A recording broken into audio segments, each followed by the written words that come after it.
Love in the country, where skies are blue. All you'll be dreaming of are the birds and the bees and the flowers and the trees till you're up to your knees in love. There's a tree house in the meadow below the mountain peak, the perfect place for lovers when they play hide and seek. There's a covered bridge at Cripple Creek where the horses always stop. Between the tree house and the covered bridge, that's how Mom and Pop are making love in the country, where skies are blue. All you'll be dreaming of are the birds and the bees and the flowers and the trees till you're up to your knees in love. There are roses on the trellis and the scent of new mown hay. The clinging vine is jealous on the fence across the way. There's a great big yellow moon above and a breeze to sing a song. Between the roses and the yellow, a fella can't go wrong if he makes love in the country, where skies are blue. All you'll be dreaming of are the birds and the bees and the flowers and the trees till you're up to your knees in love.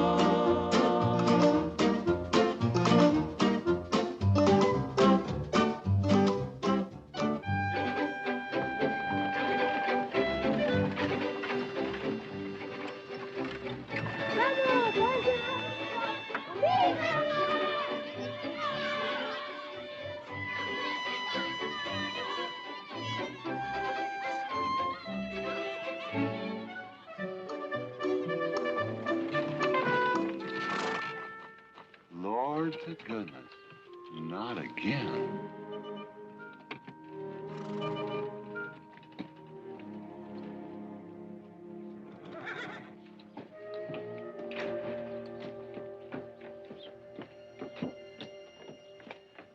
Howdy, Drago. Morning, Curly. Makes 7 times this month he come home swoggled. 6. 7? 6. Once was his birthday. That don't count. Give me my bucket. Didn't have anything for breakfast but 2 raw eggs and a mug of honey. No. Curly, Yes, boss. don't say it's a fine morning or I'll shoot you. Get out of here, Bunyan. Good morning. Morning. Carlos, what are you doing up there? I hope I get it this time, Mr. McLintock. My brothers, they got the big hats already.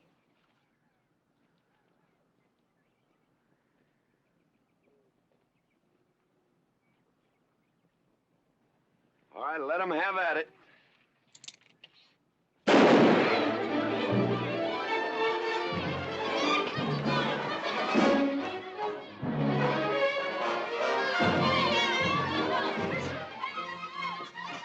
Get over it. Did you let me drive? You promised me you would sometime. No, yeah.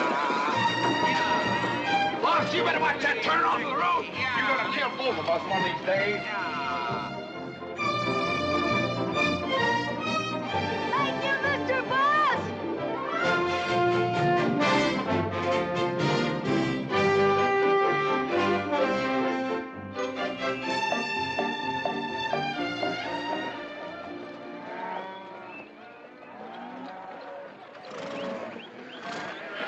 You got cattle in the back, boss.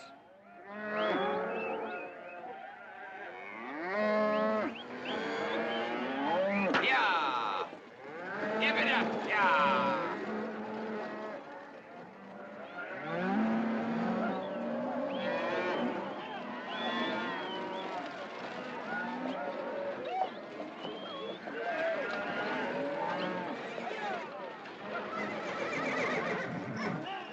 Keep 'em going.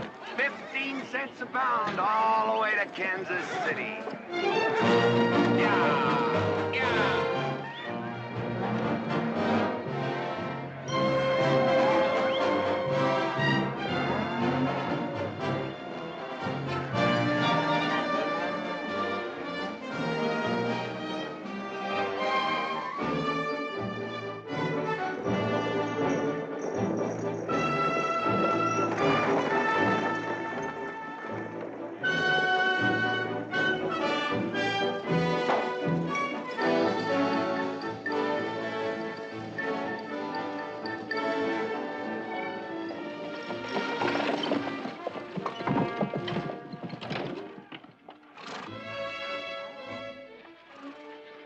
Boss, there's one old pensioner I wished you would pass up.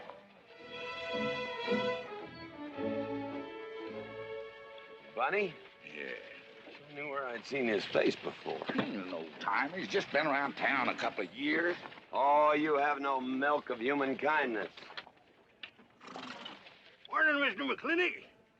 Morning, Bunny. Well, I can see you're in good health. Never felt better.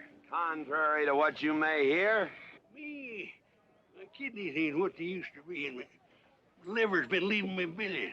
Drago? Yeah.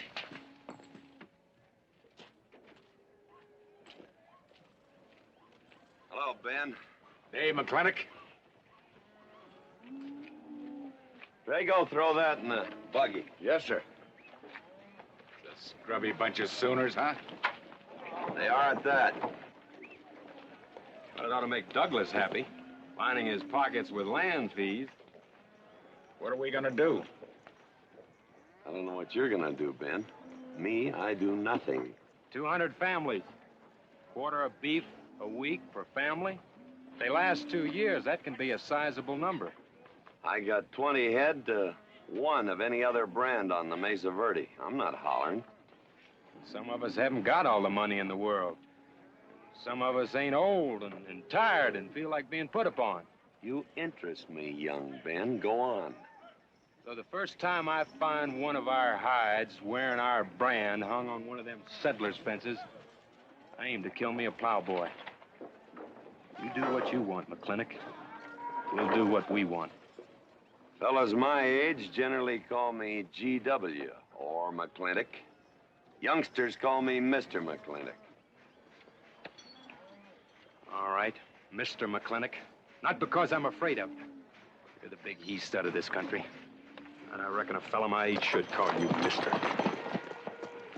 He's full grown now, GW. He's a half owner of the spread.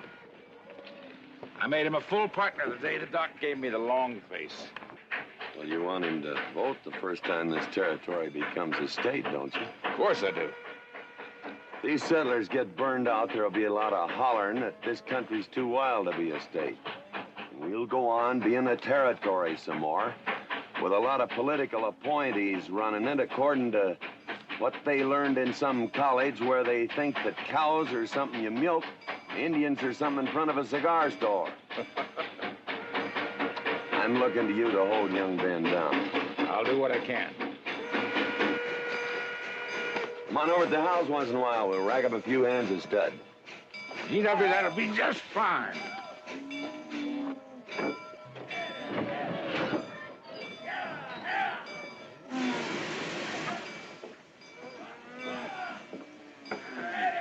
It's a nice morning, ain't it, boss? Everybody's entitled to their own opinion. Like that again, eh? Here's something that'll cheer you up. About 1,000 head. I figure they'll bring about 1,250. They're not as fat as I'd like to ship. They all off the North Range? Yes, sir. Settlers. Every one of them with a plow and a Bible. Not the slightest idea what the range is for. Drago! Drag out that hog leg. Yes, sir. Give me some attention. Yeah! People, people, people, people.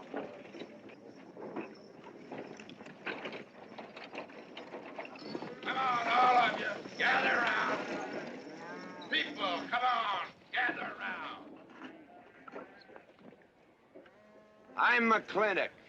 You people plan to homestead and farm the Mesa Verde. Yes, sir. The government give us each 160 acres. The government never gave anybody anything. Some years back, a lot like you came in. You had a pretty good first year, good summer, easy winter. But the next year, the last rain was in February.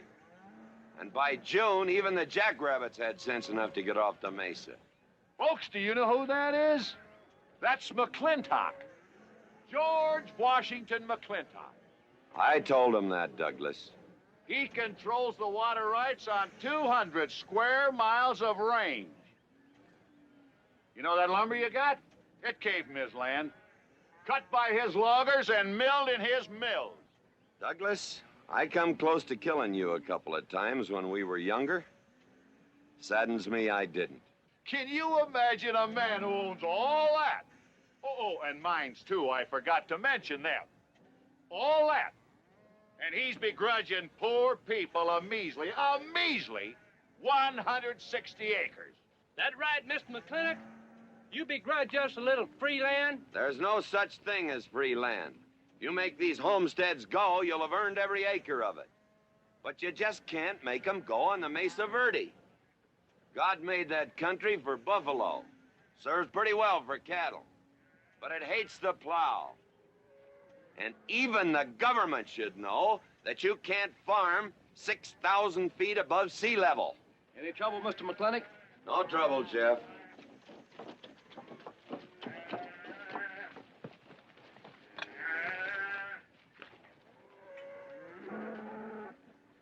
How about you, Douglas? Douglas? Just plain Douglas, eh? And you call him Mr. McLintock. Why? Well, Douglas, I guess it's because he earned it.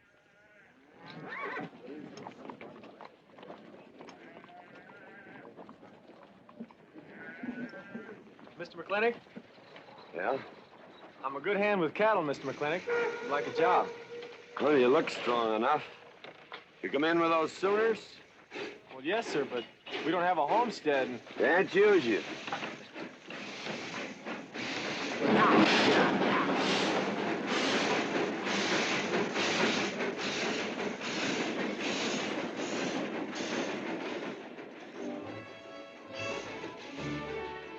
Tough life, ain't it, Sonny? Hell, ain't much future in being a farmer around these parts.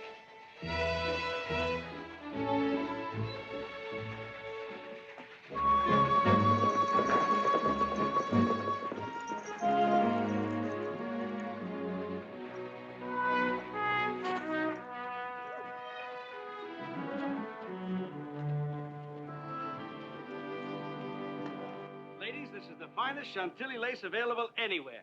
Chantilly, Mr. Birnbaum. Well, believe me, it's the best. Oh, excuse me, please. Look around. Take your time. Drago, I got 1,000 Havana cigars and 12 of those hats for you over there. Them 12 big hats ain't gonna last long the way some folks have been dipping into that red eye these days. Uh-oh. Good morning, G.W. Good morning. I stole some stick candy. Please, help yourself. Come on in.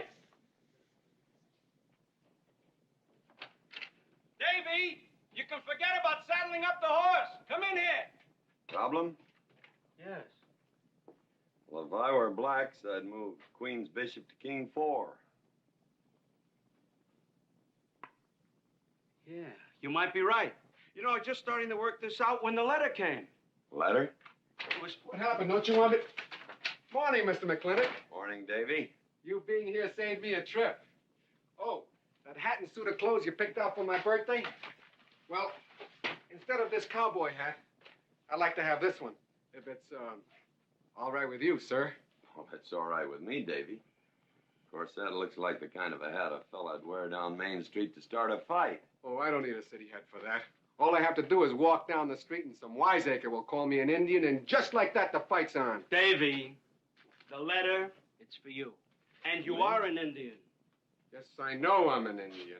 But I'm also the fastest runner in town. I've got a college education, and I'm the railroad telegrapher. But does anybody say, hello, college man, or hello, runner, or hello, telegrapher? No, not even hello, knothead. Davy. It's always, let the Indian do it. Will you go out in the store and help the ladies? All right. I'm also bookkeeper, part-time clerk. Always let the Indian do it. The lady brought that out here this morning, asked for it to be taken out to the home ranch for you. Handsome lady, kind of tall with red hair. Called me Mr. Birnbaum, just as if she'd never seen me before, and as if that veil that covered her face would keep me from recognizing her. I thought she was in New York or Europe or someplace. So did I. Jake, you better throw on a couple extra cases of the boss's favorite bourbon. That stuff sure gets used up fast out at our place. Which reminds me, you better start tapering off. Catherine's in town. Katie?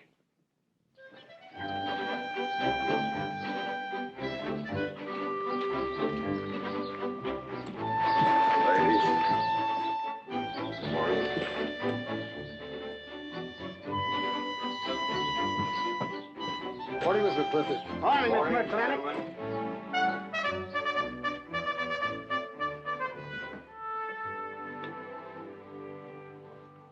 Good morning. Hello, morning, Matt. Darling. Fauntleroy, Morning, GW. what are you doing in here? Why aren't you out at the desk? Helping out the bartender. Yeah, I see a busy day. Give me the key to room 17. What? 17, and don't advertise it. Here they come, Mr. McLintock.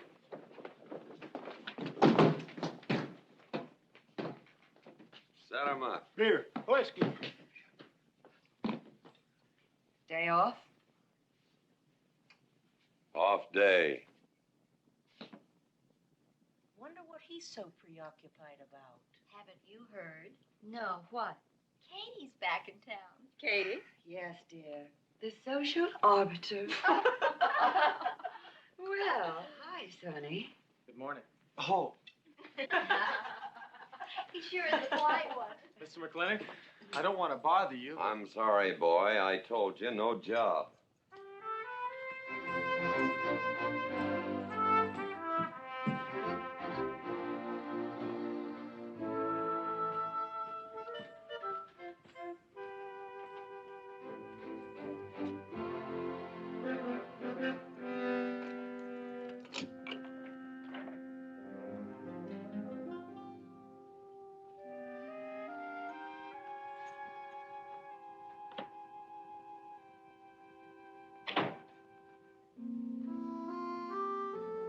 Catherine.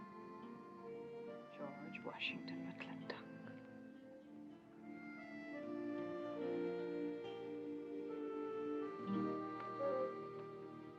I thought you'd want this.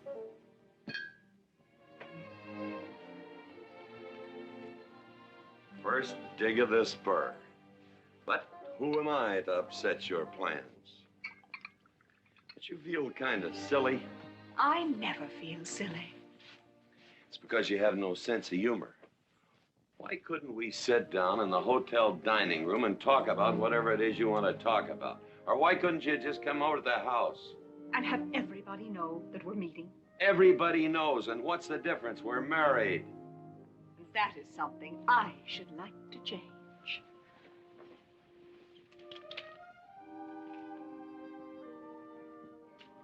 You know the answer, Katie.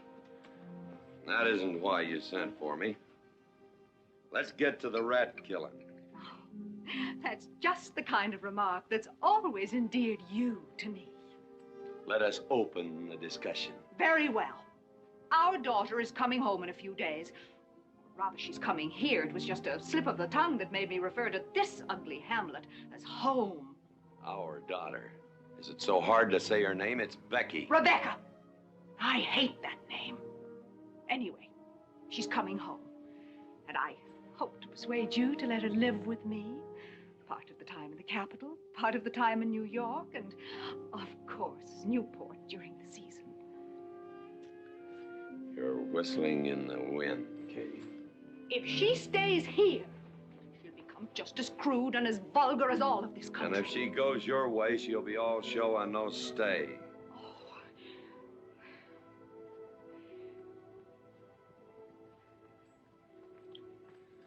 No go, Kate. I hate you. Oh, how I hate you. Half the people in the world are women. Why does it have to be you that stirs me? Animal. That's the story. I saw your picture in the paper at the governor's ball. You were dancing with the governor. At least he's a gentleman. I doubt that. You have to be a man first before you're a gentleman. He misses on both counts.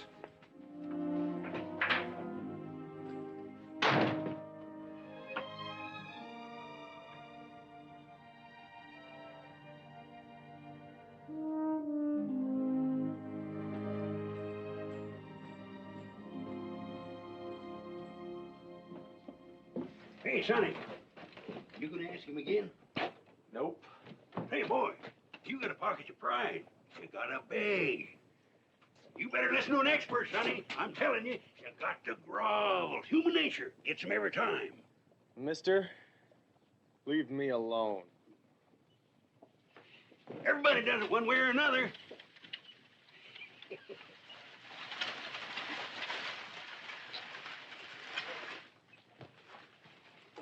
About that job, Mr. McLintock. I already told you, son, I've got no need for farmers, or use for them. Just 1 minute, Mr. McLintock.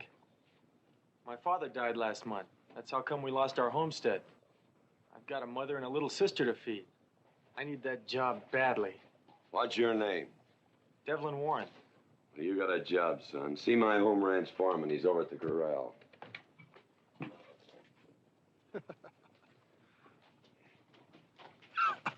Step down off of that carriage, mister.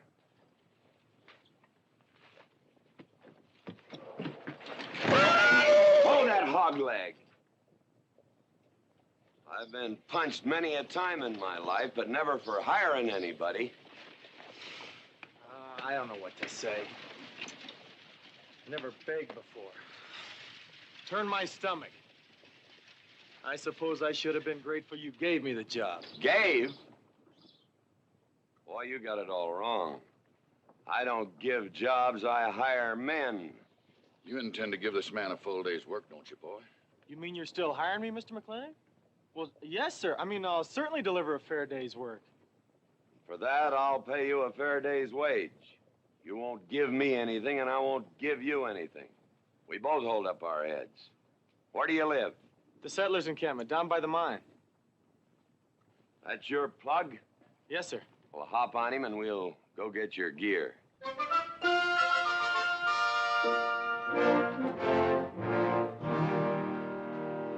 Yeah! Yeah!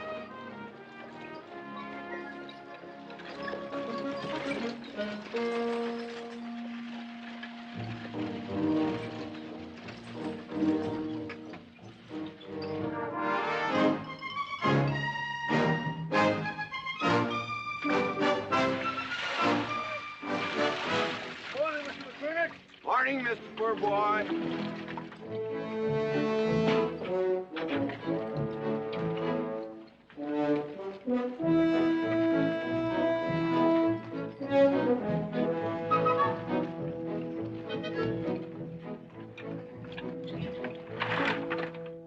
I'm sure that all you fine people are interested in knowing just what portion of this new land will be your new home. Oh, Jones and McAllister, since you've been more or less the leaders of our group, I'd like to have you come up and check the exact location. Won't be a minute, sir.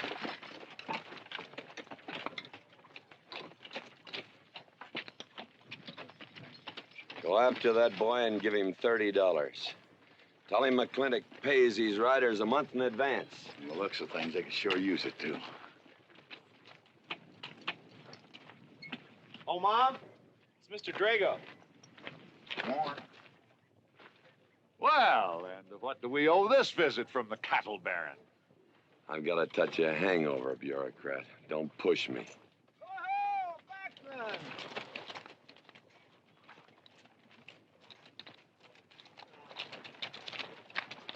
Say, those are Indians. Are there Indians in this homestead land? Friendly Indians, my boy. Oh-ho, McLaglen. Oh, Running Buffalo. Oh, McLaglen. Long time we don't get drunk together. And it's going to be a lot longer time, because it's against the law and you're with the sheriff. And if I got my hands full, they came into town to meet the train. The old Indian chiefs are coming home. I heard they'd been pardoned. They don't know when it's arriving, this week, next week, or next month. So in the meantime, I've got to do something with them. Could I cut out a couple of head of your steers to feed them? Otherwise, some of these settlers' milk cows are going to disappear. That's right, McLaglen. Cut out whatever you need. Sheriff, are you going to camp these savages with all these settlers? You're asking for trouble. Mr. Douglas, I already have plenty of trouble. Please stay off my back. Running Buffalo, bring your people over to the clay slide. Hello. Hello, Mr. McLaglen. Tiny Mouse, it's nice to see you. You wouldn't believe it now, but 20 years ago, she was a mighty handsome maid. 20 years ago, you thought so too, Mr. Douglas.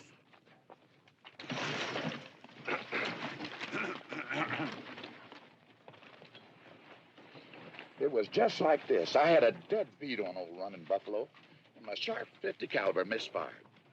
That was back in that trouble in the 40s. Remember? I remember. Hey, you want to tell you something come directly from heaven?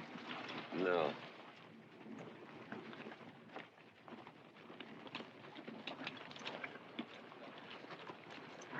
Where'd you get this? That boy's mama baked them. You thinking the same thing I am?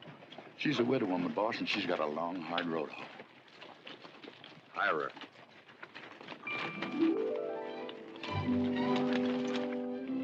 I always said you had a heap of sense. Mr. McLintock, this is my mother. Your mother? And my sister. Pleased to meet you, Mr. McLintock. Ma'am, this here's my boss, and he has few choice words to say about your biscuits. Yes, Mr. McLintock? Huh? They're great.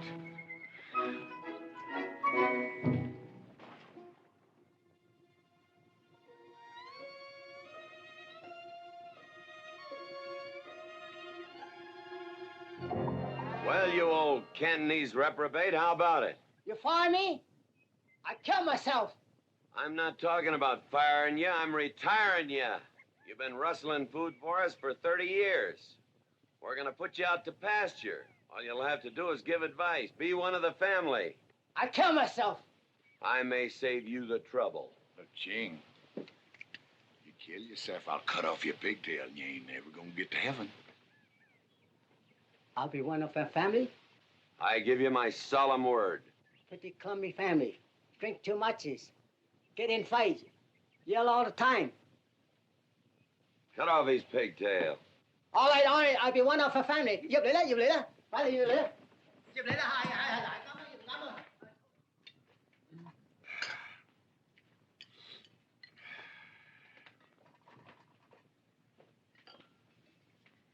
I hope everything is satisfactory.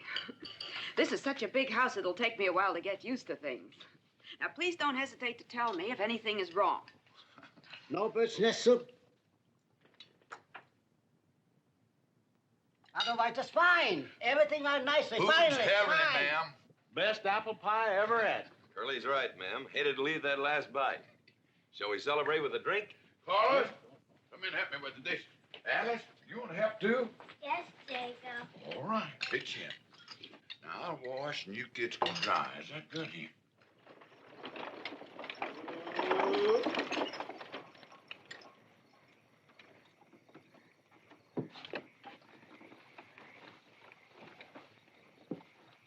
Don't seem possible one woman could use all them clothes. You keep a civil tongue in your unprepossessing face. Yes, ma'am. And unload my baggage, please. Yes, ma'am. By the way, what does that word unprepossessing mean?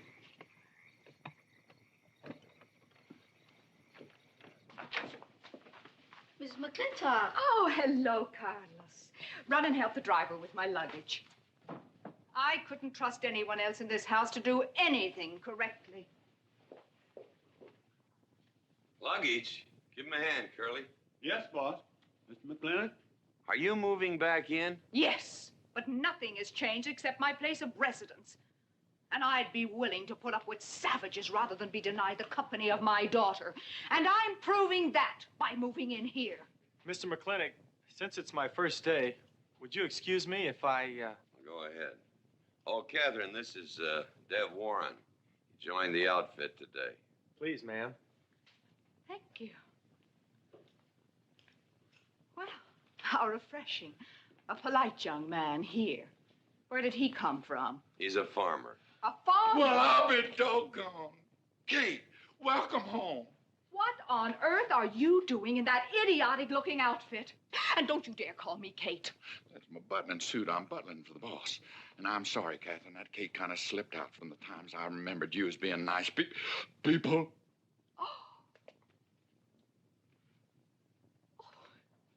Are you going to stand there with that stupid look on your face while the hired help insults your wife? He's just ignorant. He doesn't know any better than to tell the truth.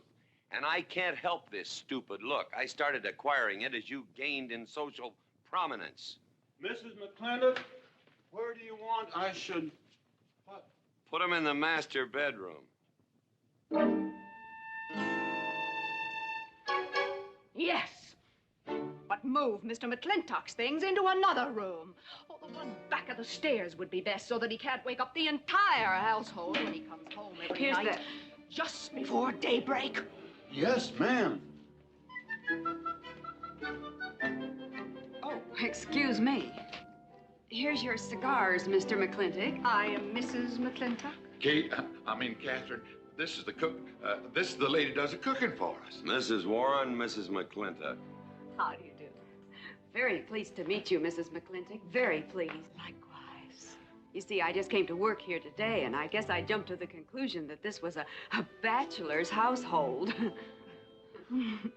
It is, and then again it isn't. I will explain so everything will be quite clear, Mrs. Wallace. Mrs. Warren. Mrs. Warren, it has been a bachelor's household for quite some time. And it will be again, just as soon as I am out of here, which will be as quickly as I can make arrangements to take my daughter back east with me. You see, she's coming home from school in a few days, and then we'll be off together, and you can return to conducting yourself as you consider proper in a bachelor's household. Katie. Shut up. Until then, I am mistress in this house, and I will give the orders.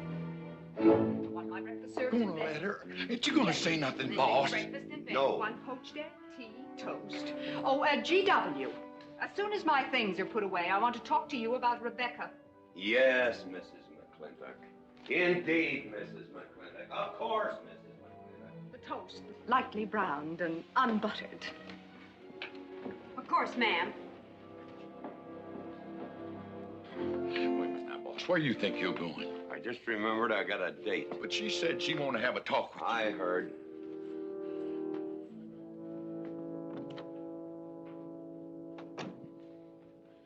Good evening, Lem. Evening, Mr. Mack. Yep. Say, Mr. Mack, what does unprepossessing mean? I was called that once, Lem. Looked it up in the dictionary. It's best you don't know what it means. Uh-huh. Thank you. You're up.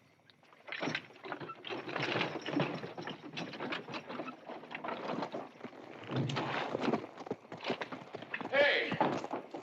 What am I gonna tell her when she asks where you went? When in doubt, tell the truth. She wouldn't expect that from you anyway. Where's Mr. McLintock going? There he goes, burning his last bridge. You see a yellow streak about a foot wide running up down his backbone. Well, Mr. McLintock? He ain't afraid of nothing. I once thought that.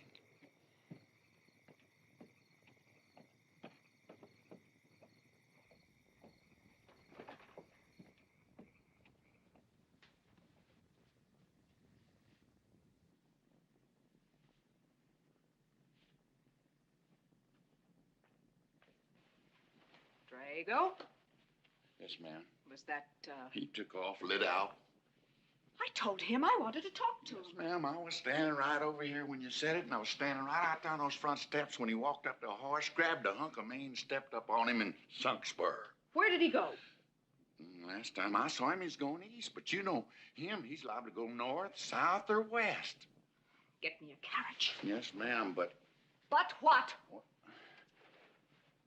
maybe you shouldn't follow him into maybe where he's going into. What does that mean? I don't know, but I wish I hadn't said it. I'll just get the carriage. Yes, ma'am. What happened? Get the brooch. Baruch? Hitch it up. She wants to go to town. But Mr. McLintock never said anything to me about it. Look, young fella, I'm the ramrod around this place, and you better start giving me a yes, sir. You're gonna get the roof of this house pulled down on your head. Yes, sir.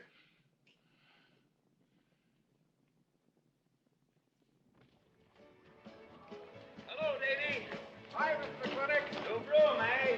Drink, please. Hello, Bunny. How is everything? Oh, fine, fine, Mr. McLintock. I'll get you next time.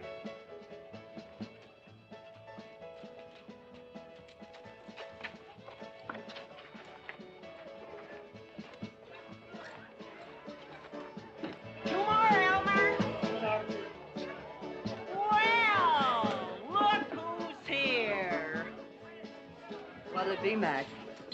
Same as usual? Ladies. Evening, GW. Jake? Wrong move. What? Chess problem. Queen's in danger.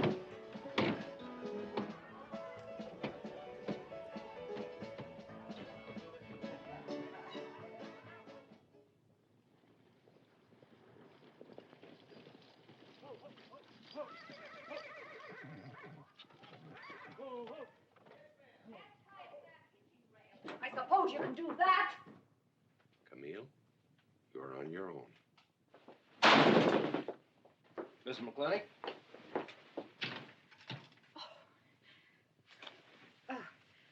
I'm Camille. Camille Reedbottom. I'm learning the game of chess. Thought it would give me something to pass the time. See, I have nothing to do all day long. I just remembered something.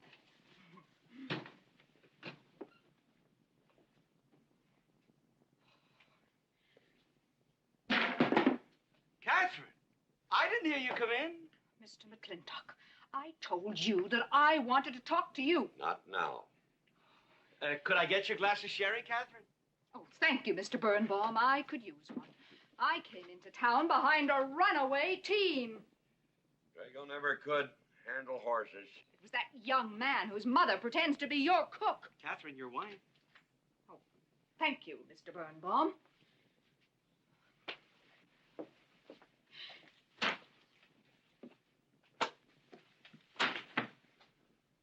Now, Mr. McLintock, we have an awful lot to talk over. First thing I learned about Indian fighting was to wait for daylight. What has our conversation got to do with Indian fighting? Indian fighting is good experience for our kind of conversations. Oh. It'll wait, Catherine. Evening, Sheriff. Mr. McLintocck, we had quite a ride out here. Oh, I finally got that team settled down. It's your move. No, it's your move. I just castled. Oh. Now, look here. You're not going to sit here all night long and play chess when the matter of our daughter remains unsettled. I am going to remain here and play chess, and the matter of our daughter is settled. She stays. Oh, such stubbornness. Catherine, your hair. Oh, it is a mess after that awful ride. No. It's just that I haven't seen you for a long time. And it seems to me the last time I saw you, your hair was a little darker, no?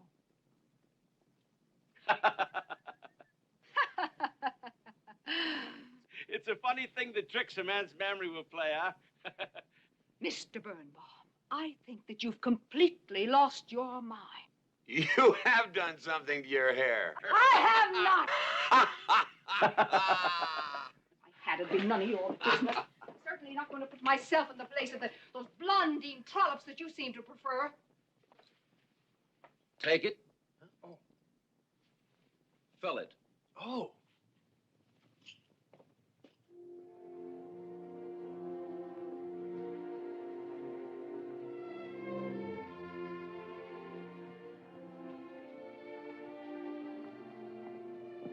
Morning. You fellas still at it all night? A McLintock never quits. But a Birnbaum has to. Besides, the game is over. You got me. Oh, no, Mr. Birnbaum. You still got a good game. Oh, you play chess? Please, take over.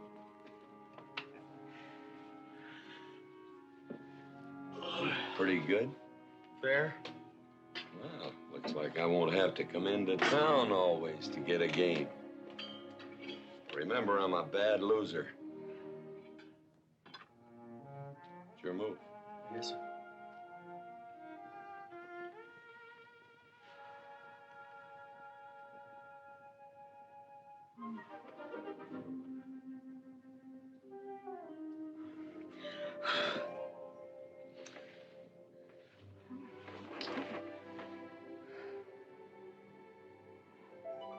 Good morning. Good morning. Oh, it's not morning already. Mm-hmm. Cup of coffee? Oh, yes, thanks, Jake. You're welcome, Catherine. Got any cream? Canned cow's milk. That'll do. Good old condensed milk. That reminds me. I was cleaning out my desk the other day. I found something I wanted to return to you.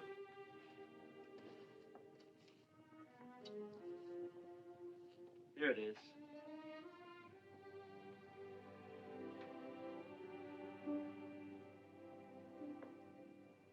It's a medal, remember? From the President of the United States of America to First Sergeant Michael Patrick Gilhooly for bravery above and beyond the call of duty. It's your papa. Reminds me of the first time I ever saw you. It was over 17 years ago. You walked into my store, not much bigger than the bundle you were carrying. And in the bundle was the most beautiful baby I ever saw. And was she hungry? You walked all the way from Superstition Creek just to trade me that medal for a case of canned milk. GW was off somewhere as usual, fighting Indians. Sheriff! Sheriff Lord! Well, have you seen the sheriff? Kind of early for him. To try his house? Why didn't I think of that? Looks like Birnbaum's is open. Maybe somebody in here knows. So there you are, Sheriff. I told you you were headed for trouble. Trouble? I want to know by whose authority you let those Indians stay in town. Those savages are wards of the government, and I am the representative of that I government. told Sheriff Lord that he could put him up down by the clay side. Because the town's named after him, he thinks he owns it. Well, you check the books in the recorder's office, and you'll find I do own a fair piece of it. Agard, if you knew anything about Indians, you'd know that they're doing their level best to put up with our so-called benevolent patronage, in spite of the nincompoops that have been put in charge of it. Those Indians need my permission to leave the reservation. Those chiefs have been giving orders all their lives. It's pretty hard for them to understand that they have to hold up their hand like a schoolboy in a classroom. The law is very clear. I told you you'd get no satisfaction from these people. But we'll get the girl back. Girl? The girl the Indians kidnapped. But don't worry. I armed the settlers and set them to rounding up those red devils. What is this about a girl? Millie Jones, one of the settlers' daughters. The Indians kidnapped her. That's ridiculous. And you turn loose a lot of farmers with shotguns? I certainly did. You're insane. Let's go, Sheriff. Mr. Douglas, Oh, Miss McLintock. much as I hate to agree with GW about anything, you haven't changed a bit. You're still an hysterical fool.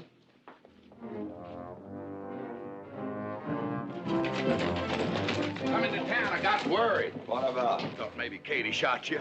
Not yet, Drago, but it took restraint. Wait a minute. We better take Agard along. Not that he'll be much help. Drago, put him on the horse.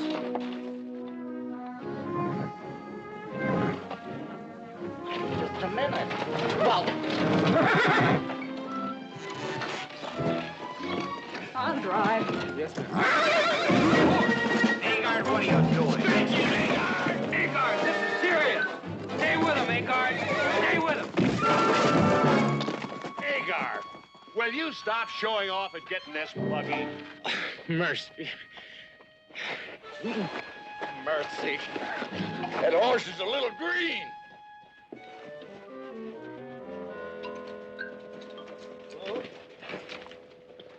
Let's go. yeah.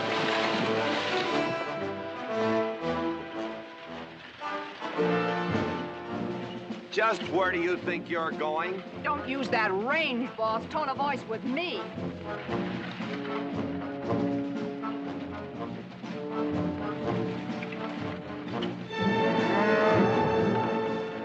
Carter!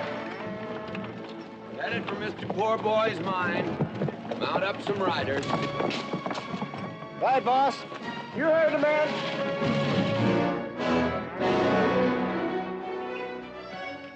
I don't like it, Mr. McLintock. I don't like it one bit. What don't you like? They're planning to hang an Indian.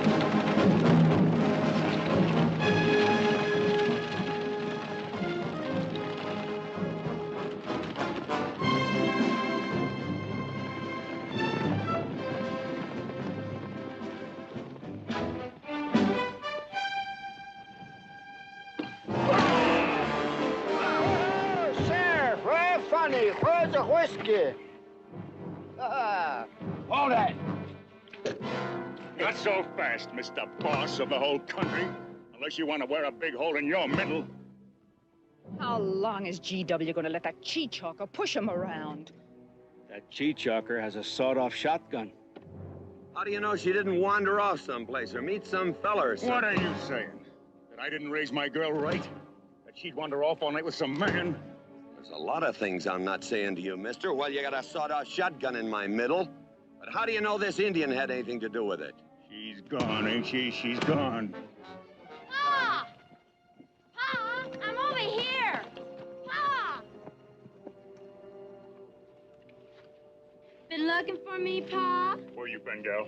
Young Ben took me for a sunrise ride, and the horse wandered away. You come down over there. But, Pa! She's telling the truth, Mr. McLintock. We wasn't doing nothing. Well, that's not important right now. The important thing is that you don't draw that hog leg, or this'll be worse than Dodge City on Saturday night. You get on, back to the wagon. I'll tend to you later. Now for this young whippersnapper. Now, no harm has been done. And young Ben here is one of the nicest boys in the territory, so just put down that shotgun and I'll let's teach him forget to fool with Mike. Now, we'll all calm down. Boss, he's just a little excited. I know. I'm going to use good judgment. I haven't lost my temper in 40 years. But, Pilgrim, you caused a lot of trouble this morning. Might have got somebody killed. And somebody ought to belt you in the mouth. But I won't. I won't. The hell I will.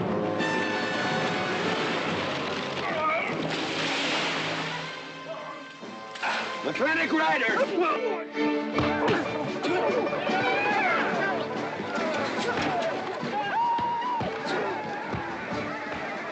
Aha! Oh, McLaglen! Hey, Buster! Remember me?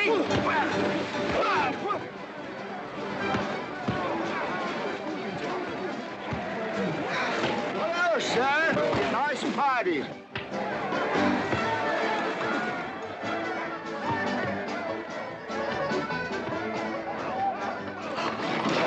Do you think you ought to? I ought to what?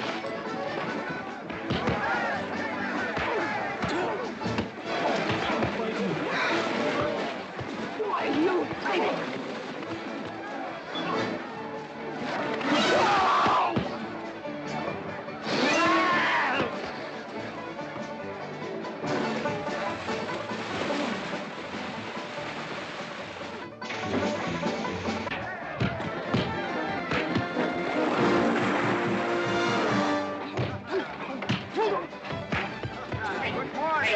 I want to work with you. Hey, just a minute. What are you doing? My glasses. Hey, now stop this or you'll be sorry.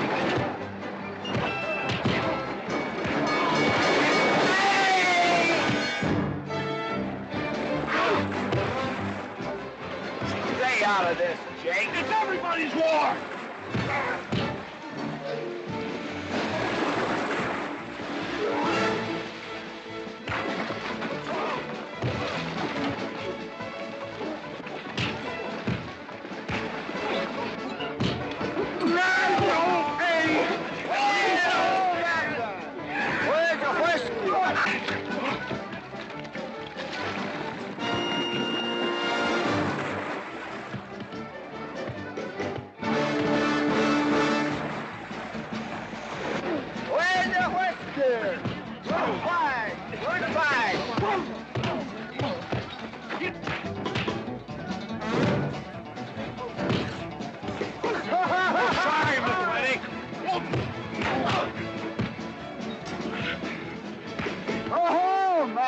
Thanks.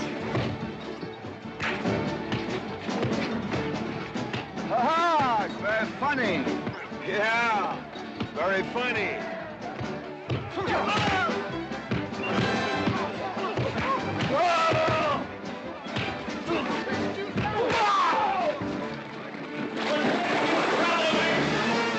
Guys, Mr. Douglas, I'm sorry.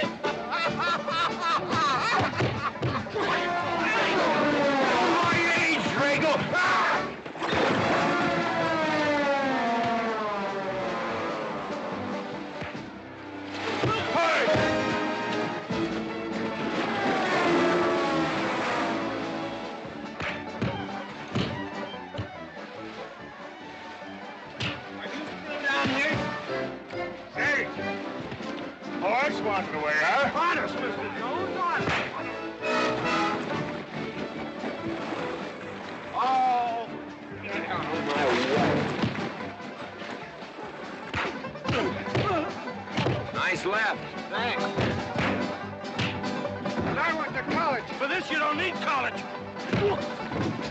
You're not getting me down there.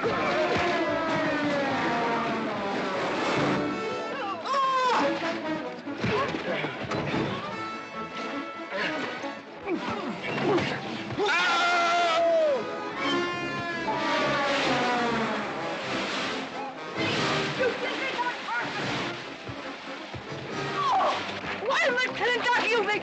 Good morning to you, Mrs. McLintock. Buddy, you big... Yowie!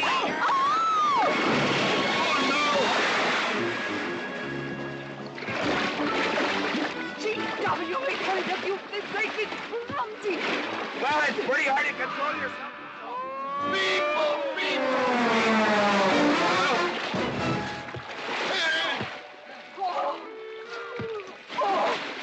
Oh, McLaglen. Oh, McLaglen. Oh, party. But no whiskey. We go home.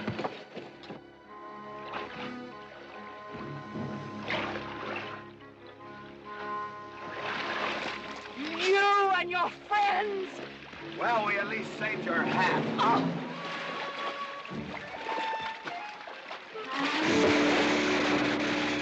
Where is everybody? Oh, for heaven's sakes.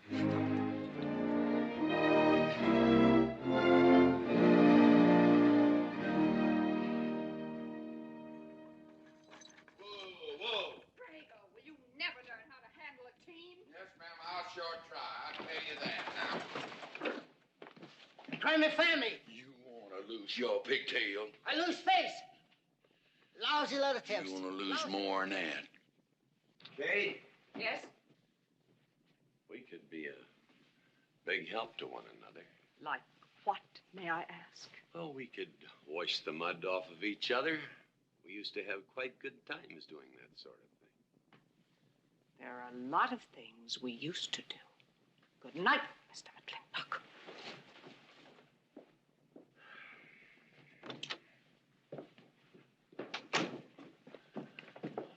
Any luck? What are you talking about? I mean, divorce. She still wanted you. Yeah. You know something? Women are funny. She fought like a wildcat on your side out there this afternoon. Come home, she slams the door in your face. That divorce business, is that what you get when you pay a woman not to live with you? That's about it. Some women I've known it'd be worth it. You know, if we had any moral character, we wouldn't be standing here covered with mud drinking when we should be washing. G.W. Drago.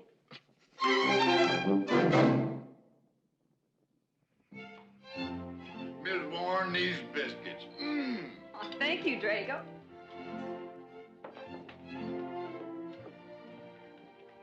Good morning, Mrs. Warren. Good morning, Mr. McLintock. Breakfast for the boss? If that's the way you want it, Mr. McLintock.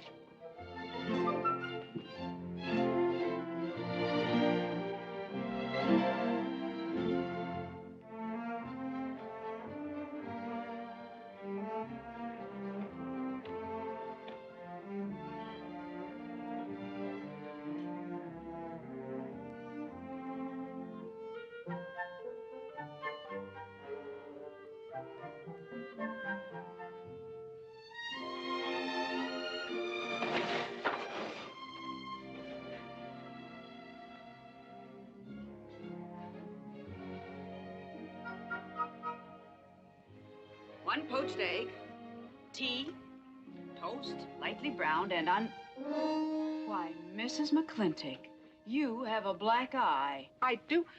Ooh. Oh, and Becky's coming home today. And that's not all. There's a little something we'd better get settled. There are no men listening now, so we can be ourselves. Oh, sure, I let you get away with all that guff the other night. But now that we're alone... When I want the opinion of the hired help, I'll ask for it. You know, you could wind up with 2 black eyes. What? Oh, I realize you had to put on that big act. We always have to just before we get ready to forgive them. Generally for something they haven't done. But you and I both know that's just to keep them from getting the idea they run things. McLintock give you that black eye? No. Nobody gave it to me. I won it.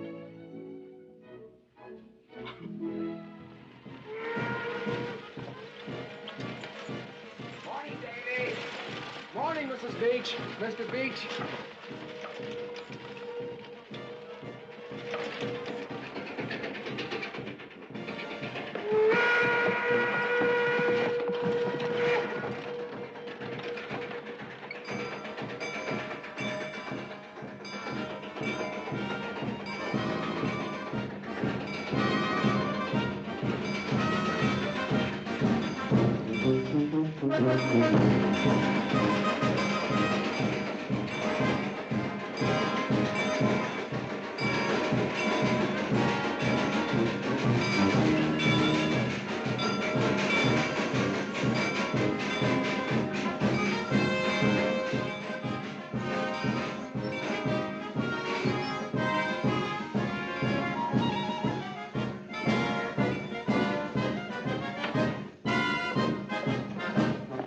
Why, Miss Becky, welcome home.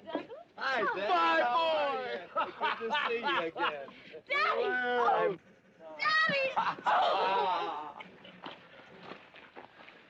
It's been 2 long years. I guess I'm gonna have to stop calling you Tomboy. Oh, Becky. Mama! Oh, darling. I wasn't sure you'd be here. Oh, I've been here a few days. And, oh, Becky, I bought you 3 of the most beautiful dresses. Baby. Mama. Uncle Drago! Oh! Did you bring your old uncle a coming home present? Sure did. What is it?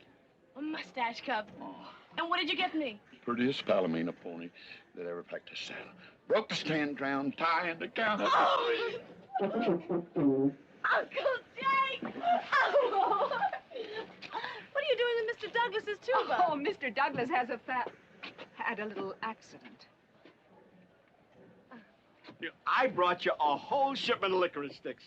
But now that I've seen how much you've grown, I think we better exchange them for a couple of bolts of dress goods, huh? Thank you. Oh, the mayor was going to be here, but he had to go to the territorial capital on a horse theft matter. But I'm going to give his speech. Oh, and don't worry about the mayor. I'm sure that he can find a bill of sale for the horse.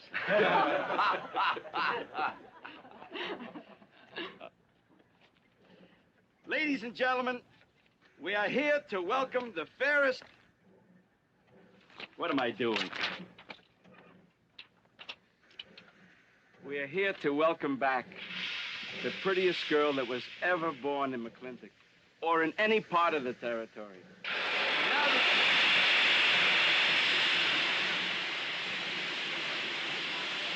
Hey, Davy! Yeah? Got something for you. Master up at the junction told me to let him ride, so I locked him in here.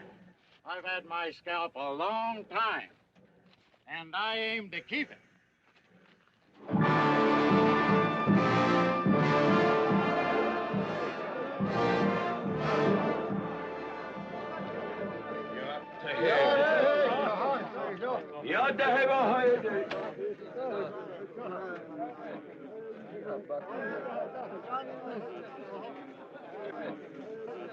And now she's come back to us.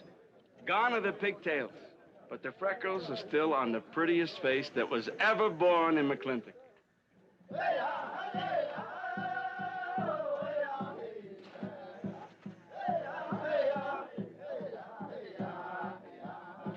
Hey, that's Puma. And it's true. The government did turn them loose. Good old Puma. I'll never forget when he brought G.W. home. Your father had a hole in his chest and 104 fever. Of course, they weren't very mannerly about it. He came past the house at a high lope and threw him on the doorstep. And you do remember them good old days, don't you, Katie? Catherine.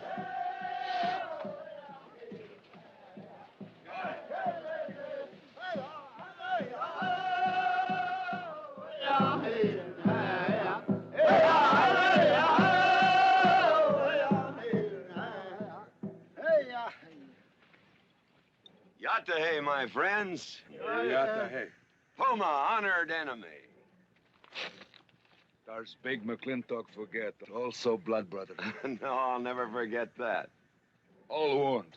Does it hurt still? I feel it when it comes on to rain. An inch higher and I wouldn't have had to worry. Big McLintock, that was remembered fight.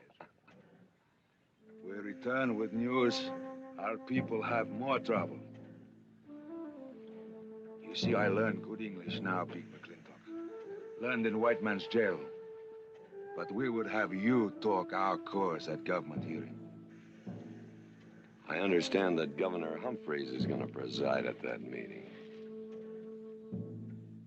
Yes, Puma, I'll translate your wishes. Mr. McLintock, could I impose upon you to use your Comanche to tell these Puma chiefs... is chief of the Comanches, and he speaks English very well.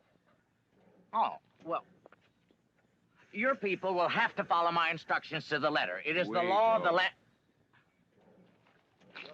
Well, now, just a minute. Well, for heaven's sakes.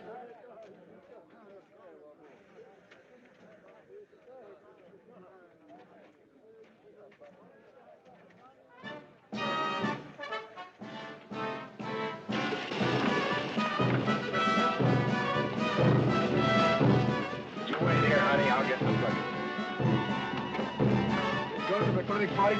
Surely. Will I see you there, Beth? Of course, Davy, and you can have the first day. Sis? Don't want any sister of mine talking to strangers. Davy's not a stranger. He clerks in Birnbaum. He's an Indian.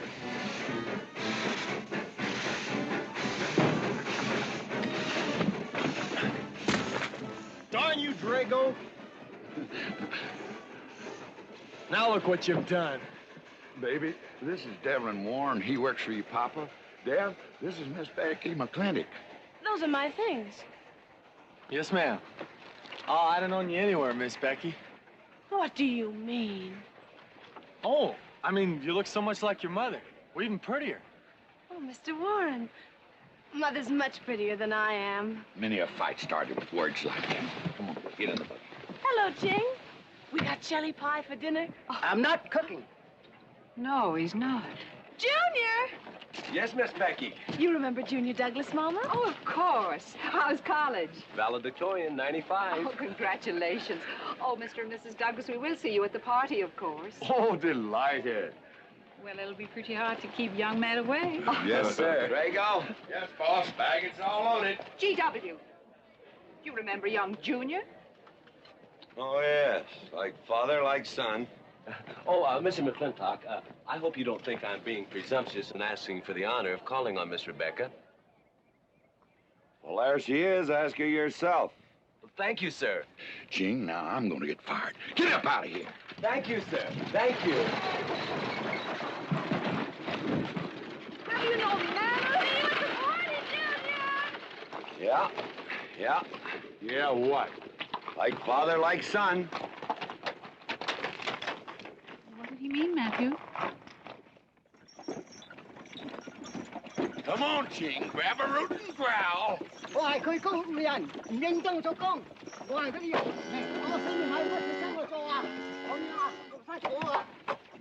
you're doing a good job, Miss McLintock. Thank you, Miss Flora. Deb, when you're finished there, go over and help Drago with the beer kegs. Yes, Mom. Deb, could you come and help me a minute?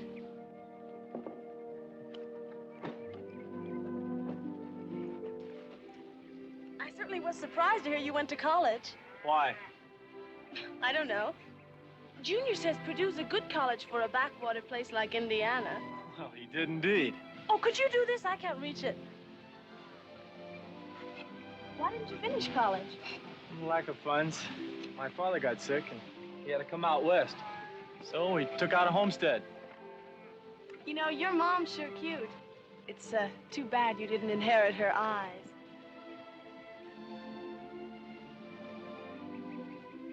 Well, you'd been lucky if you'd inherited a few things from your father. Oh, really? For instance? Just common sense, for instance. Common sense? Yeah. You don't see him being fooled by some dude like Junior Douglas. Junior's not a dude. He's nifty. This needs a woman's touch. And besides, he got a letter at college. What sport? Glee club. Very strenuous. Don't you dare hug me! Oh! I have no intention of hugging you. Oh!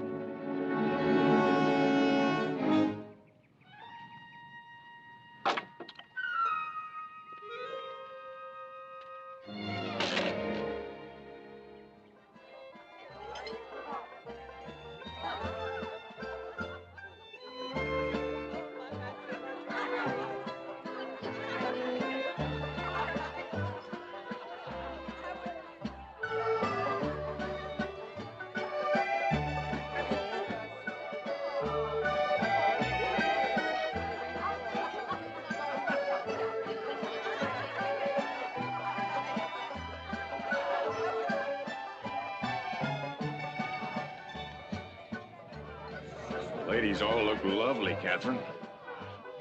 You know, this is a real fine party. Oh, thank you, Ben. Of course, we had to invite everybody. Just everybody. Sorry, GW, but this one's mine. Well, thank you, Mrs. Warren. I guess I'll have to be a good host, my own home. Well, the next one's yours, Mr. McLintock. Thank you.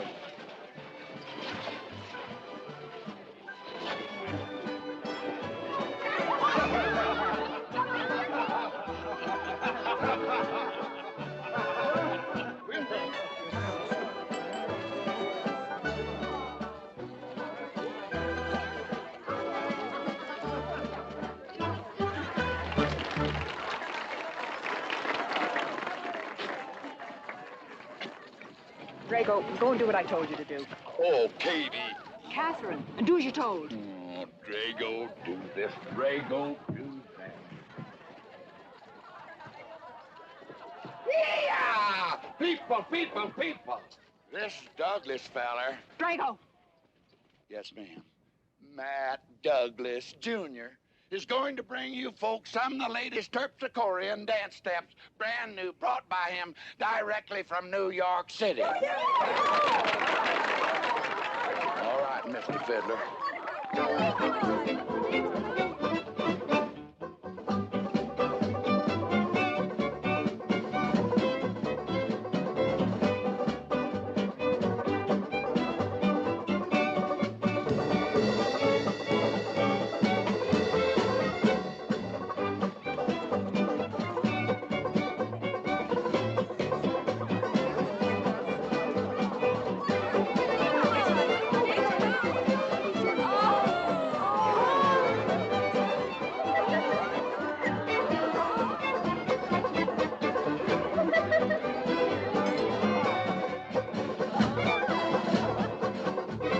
Give me a whiskey. Put Williams on board. What? Just turn a 10-gallon party, boss. We'll run out of whiskey. Well, I can take care of that, Shake.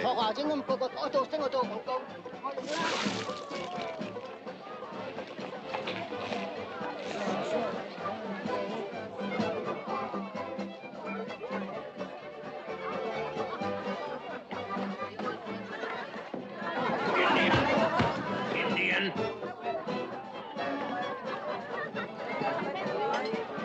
And you still got any ideas about asking my sister to dance? Get up and we can do this all over again. Yes! That's enough. You fought it. It's all over. Quit butting in, Birnbaum. He's a hired man, not your son. Look, you fought him fair and square. I don't think it was so fair and square. Well, you want to take up where he left off? If I did, you wouldn't find it so easy.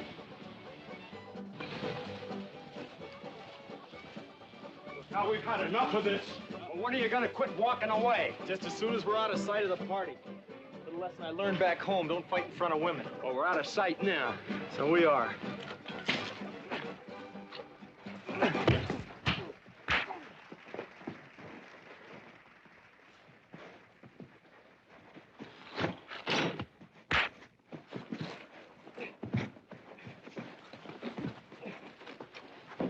Such vulgarity. Someone should do something about it. You're right. Absolutely right.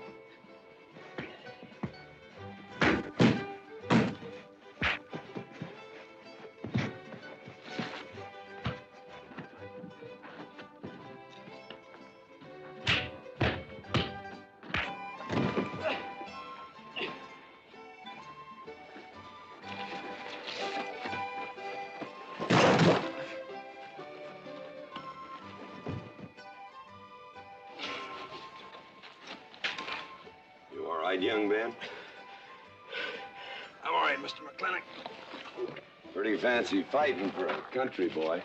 2 years at Purdue, Mr. McLintock, on the boxing team. I never thought any farmer could whip me. You sure did. Better get him cleaned up. Get him some water, Jake. Yep.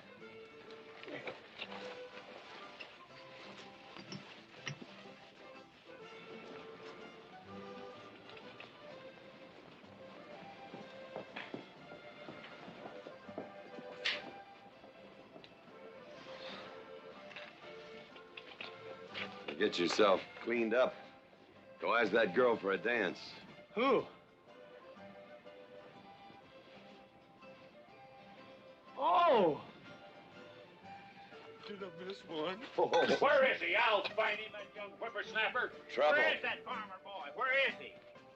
Where is he, G.W.? Oh, so you're the young farmer boy that whipped my nephew.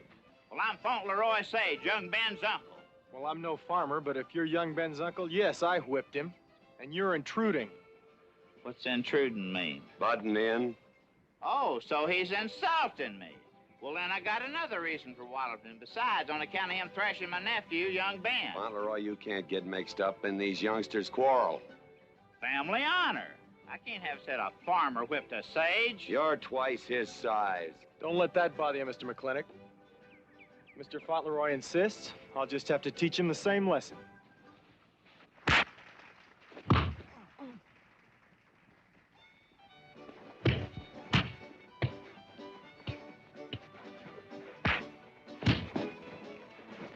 Say!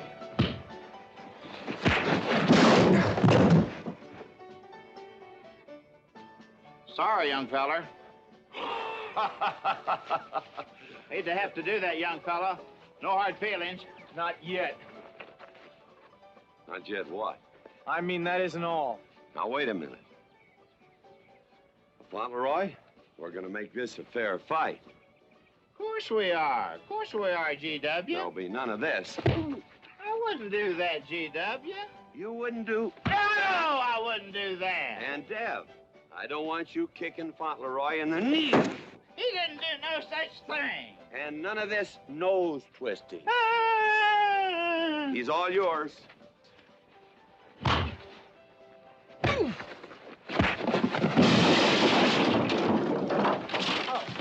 Well, where are my glasses? You all right, young feller? Ouch! I'm all right. This Indian agent will stop stepping all over me. I beg your pardon. G.W. You're just funning me.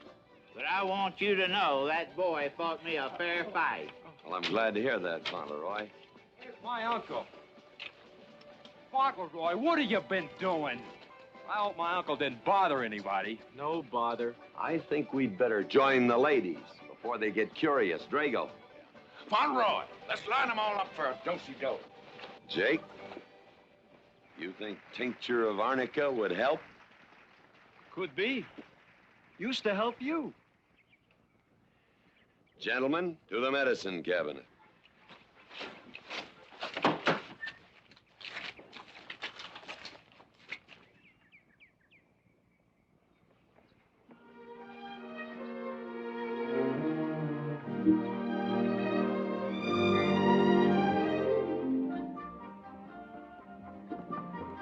Good morning, Drago. Morning, Davy. You seen Daddy?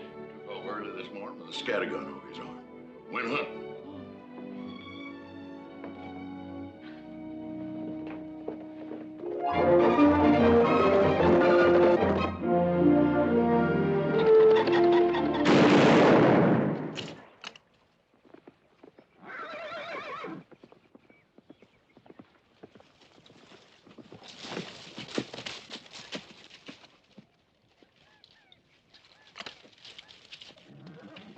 Morning, Daddy. Good afternoon. I'll get you out so early. There's something I have to get straight in my mind. Yeah? What? Mama.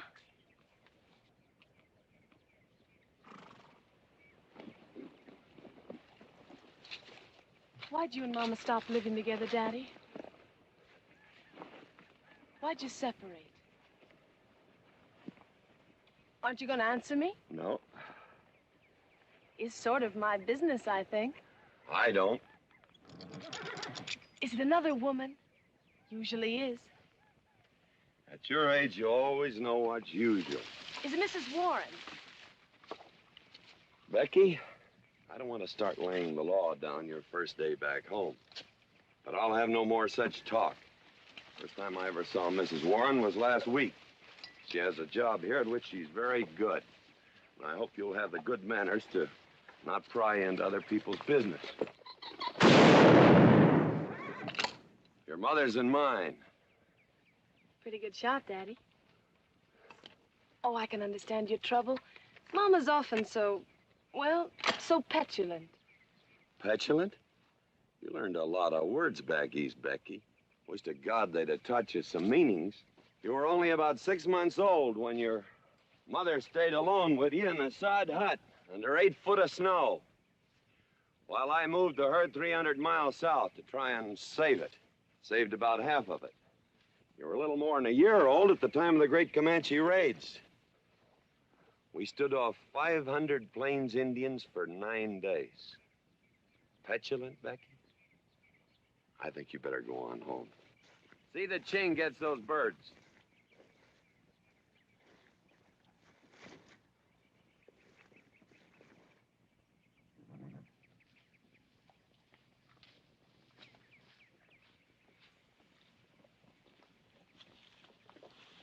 Becky! Come here.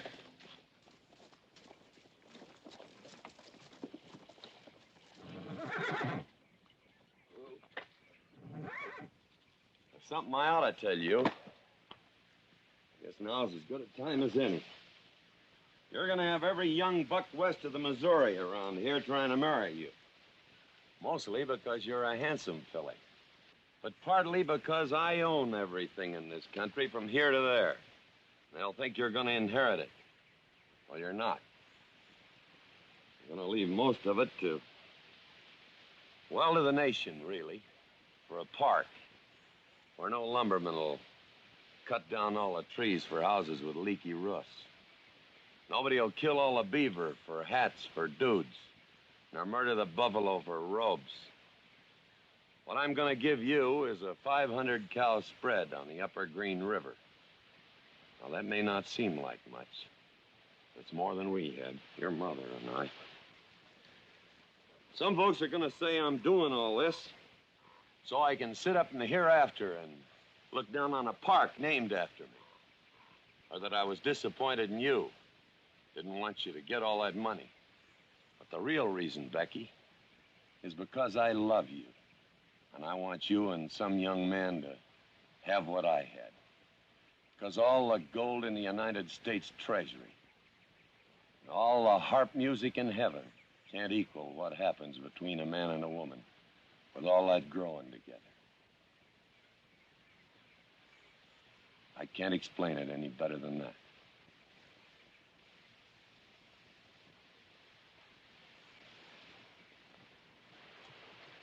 All right, Daddy. Becky.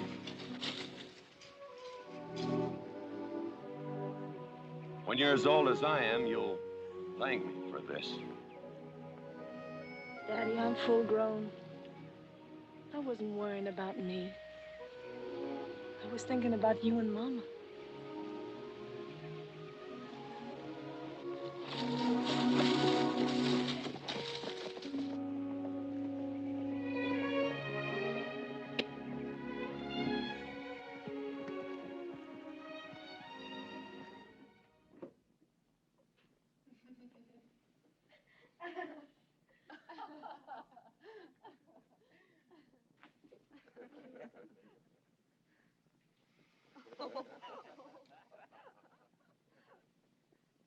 Oh.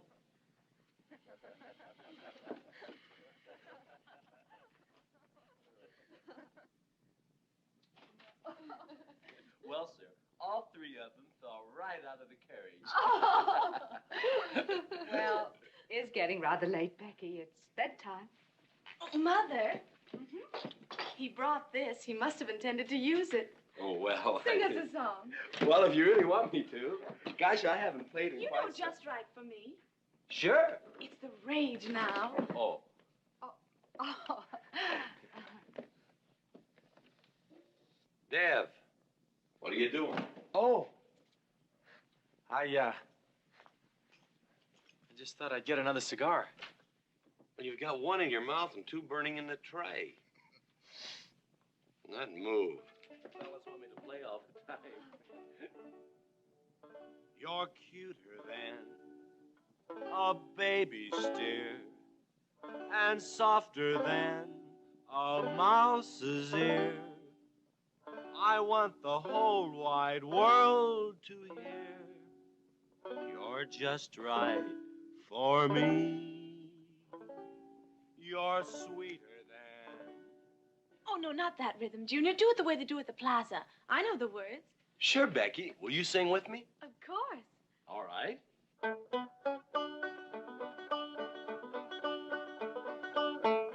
I love a man who's witty and smart and clever. It's your move. Oh. Oh, Deb, you're playing like an amateur. Let's call it an evening. I'd like to know where your mind is tonight. You're sweeter than the early spring, or bluebells when they start to Pretty good. Voice like her father. Like a king, you're just right for me. Sweeter than honey, finer than wine. I'm sure they found you on that honeysuckle vine. I would melt in your embrace. You disappear without a trace. To die like this is no disgrace. This is the time. This is the place for you. Just right for me.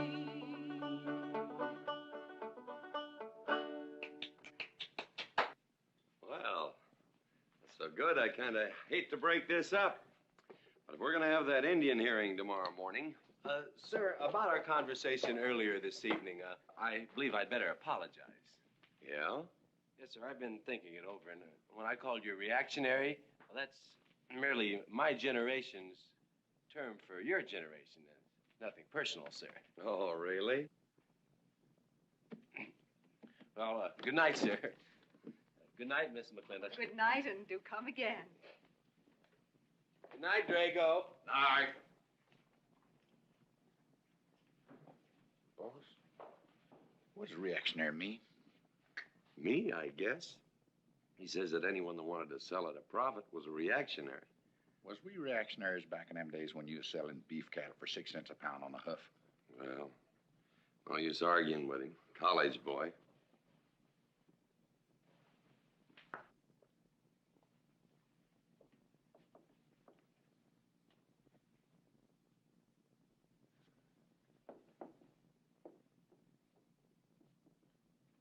Devlin Warren, if you was my kind of man, you wouldn't let some dude walk off with the prettiest girl west of Denver without putting up some kind of fight. Does it show?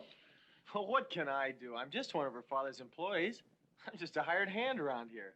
Every so often, Dev, you spill the strangest ideas. Everybody works for somebody. Me, I work for everybody in these United States that steps into a butcher's shop for a T-bone steak. And you work for me. It's not much difference. Daddy, the most terrible thing just happened. Junior's horse ran away. The one he rented at the livery stable. Tied up a rented horse by the reins. He's probably back in the stall by now. I think we can get Junior something that he can ride. What I'd rather do, Daddy, is drive Junior home in our barouche. It's a lovely evening, and I'm sure Uncle Drago wouldn't mind driving. I would, and I got the kind of manners don't keep me from saying so, just to be polite. I'll drive him home, Mr. McLintock. And you don't have to come, Miss Becky. I'll see that he gets home safely. I can take care of myself. You got yourself a foot, didn't you? Dev, get the carriage. Drago? I'm going with them. Now you got me wrangling dudes.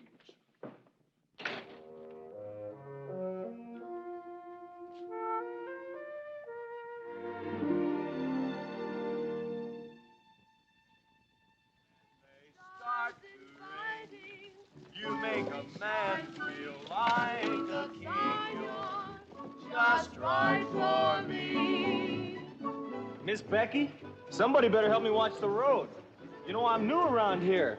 Might take the wrong turn off. Devlin Warren, you know there isn't a turnoff between here and town. You disappear without a trace. To die like this is no disgrace. This is time. This is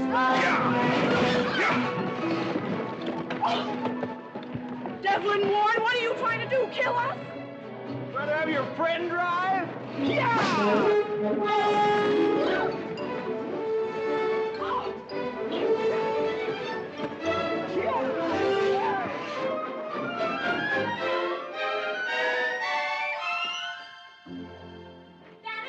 Daddy, I have never been so humiliated in my entire life. I said what I said, and I'll stand by it to the death. Shoot him, Daddy. Shoot him at once. Why? My honor is at stake. Well, now, Your Honor. Absolutely. He impugned my honor. Impugned? What does that mean? Slander. He slandered my honor. He did? I said what I said, and I'll stand by it to the death. He admits it, see?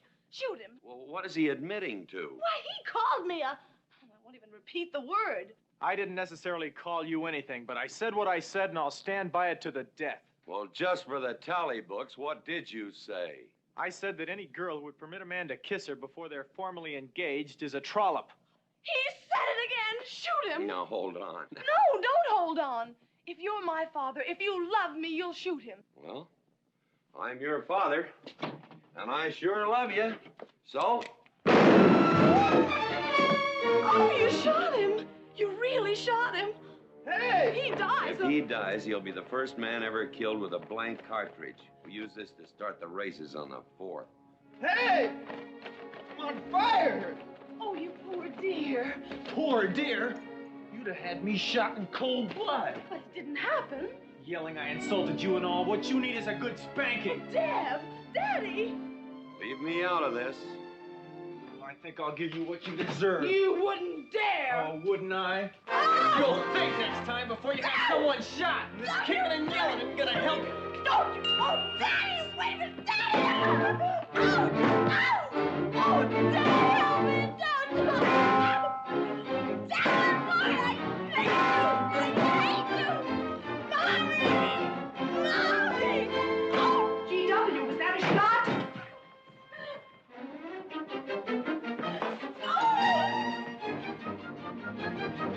Oh, Vicky, what happened? He spanked me! You spanked my daughter? Dev. You mean you stood there while that brute beat our daughter? G.W., what's happened to you in the last 2 years? Better part of valor, son. Oh, isn't it enough that you've always treated me like a squaw without subjecting dear, sweet Becky to this crude, vulgar way of Catherine, life? you women are always raising hell about one thing when it's something else you're really sore about. Oh. Don't you think it's about time you told me what put the burr under your saddle about me? I don't intend to stand here and hold a midnight conversation with an intoxicated man.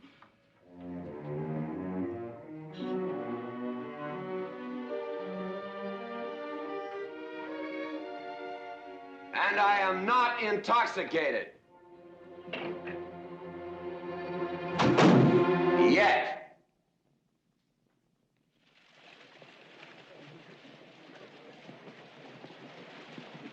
Hello, Governor! Hi, Governor!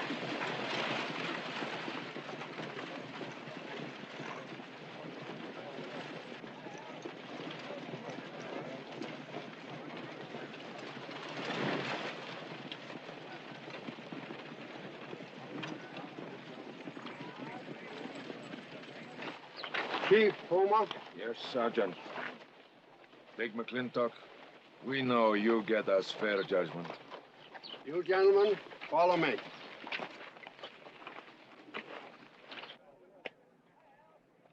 Well, Jake?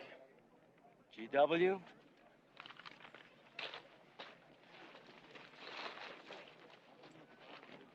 Well, GW, it's been a long time. Not long enough. Cuthbert. Your husband is a rude man. Yes, Cuthbert, I know.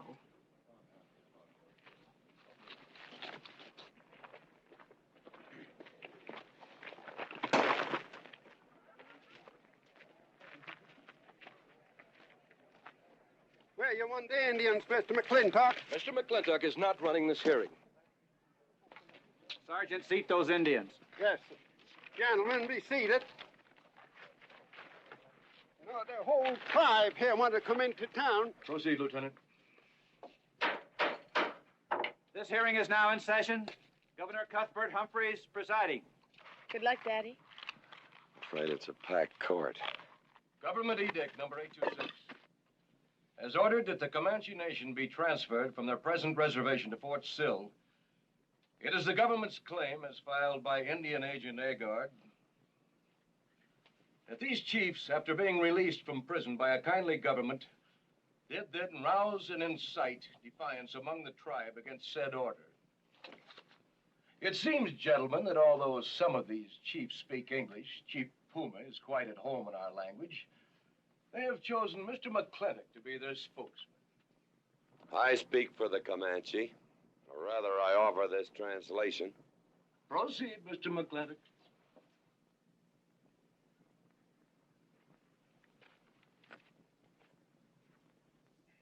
The Comanche say, we are an old people and a proud people. When the white man first came among us, we were as many as the grass is of the prairie. Now we are few, but we are still proud. For if a man loses pride in manhood, he is nothing. You tell us now that if we will let you send us away to this place called Fort Sill, you will feed us and care for us. Let us tell you this. It is a Comanche law that no chief ever eats unless first he sees that the pots are full of meat in the lodges of the widows and orphans. It is the Comanche way of life.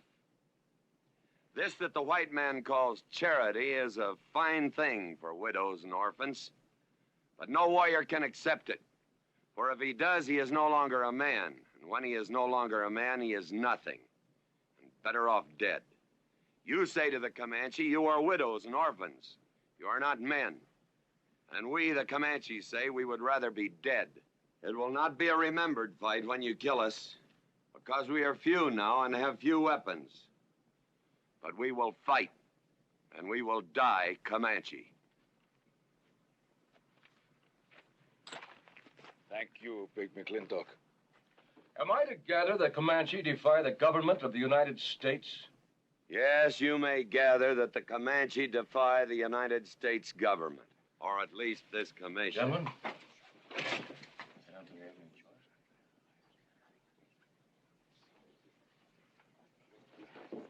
It is the order of this court that these chiefs be incarcerated until such time as the detachment of United States cavalry be made available to escort them and the Comanche Nation to Fort Sill. This court is adjourned. Oh, McLintock! You are important chief amongst these white people. Sway them. Have them give us few guns to make the fight worthwhile. Let us have one last remembered fight for end of Comanche. I almost wish I could arrange that, Puma. Ahalani cha. Ahalani cha. Sergeant. Yes. Let's start. Carry on. Gentlemen.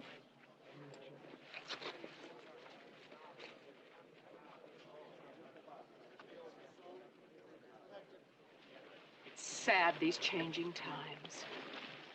It isn't the times that are changing, Mama.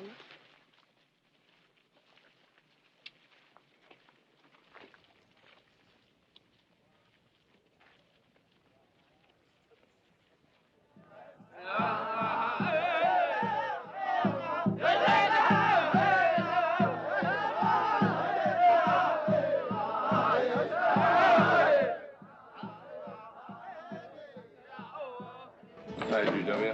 Hello, Lem.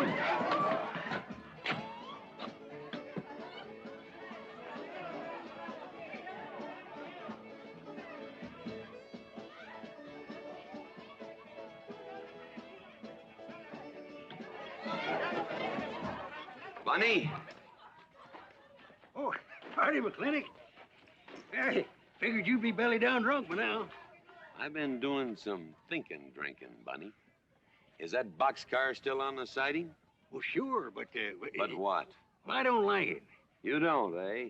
You figure if them Indians get out there and lead the cavalry on a wild goose chase, that great white father's going to get nosy. Get nosy, and he'll investigate. And when they find out how that side-saddle governor's been messing things up, they'll give those Indians a fair trial. That's live ammunition in that boxcar. You know what'll happen if them Indians get some guns in their hands? Somebody's going to get hurt. Is Puma's word good enough for you? Well, I don't... McLintock, you got yourself a partner. Leave me out of this. Hey, McLintock. Good night, Bunny. Good night, Governor. There is the Katie with her light red hair, sweet as the roses on a summer air. I'll find her somewhere while the moon is high, and tell her that I love her, and I'll love her till I die. Katie Gilhooly, the master's home. Katie, Catherine Gilhooly McLintock, where's the woman of the house? Mr. McLintock. Oh, there you are. Mrs. Warren. Oh, good evening. I waited up for you, Mr. McLintock. Oh, how nice. I want to talk to you about something. Delighted. 309 times straight. I beg your pardon? 309 times straight without a miss. Gotta be a record. I suppose so. Now, Mr. McLintock, what I wanted to say... 2-pound Stetson, 6-inch brim, 53 feet in the air. It's gotta be a record. I'm sure it is, but the reason I waited up... Dagnammit, woman, can't you hold that glass still? Of course, sir. Now, down the hatch to my world's record. Down the hatch. Yes, sir.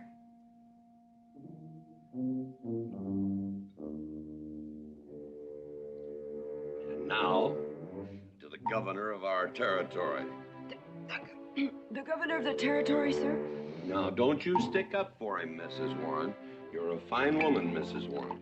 But you'll certainly go down in my estimation if you stick up for Cuthbert H. Humphrey, governor of this territory. I don't mean to Down change... the hatch. Oh, yes, sir. Down the hatch. Cuthbert H. Humphrey, governor of our territory, is a cull. You know what a cull is, man? A cull is a specimen that is so worthless that you have to cut him out of the herd.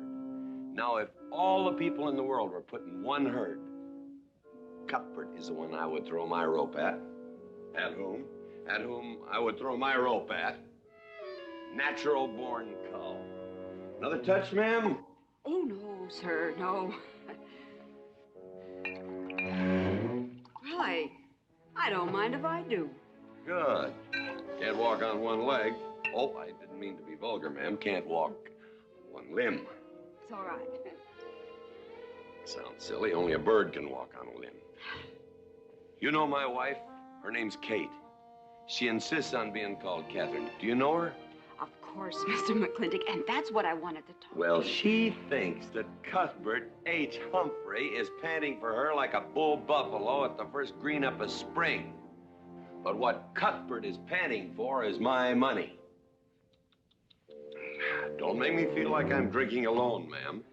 Very well, Mr. McLintock, if you insist. Down the hatch. Good.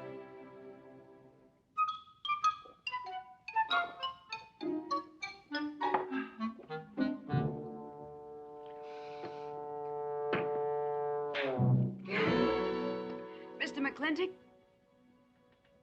I have something very important to say to you. Very important. It'll have to wait till the morning. Toodle. Oh. Oh, it's all right. It's all right. Betty, bye-bye.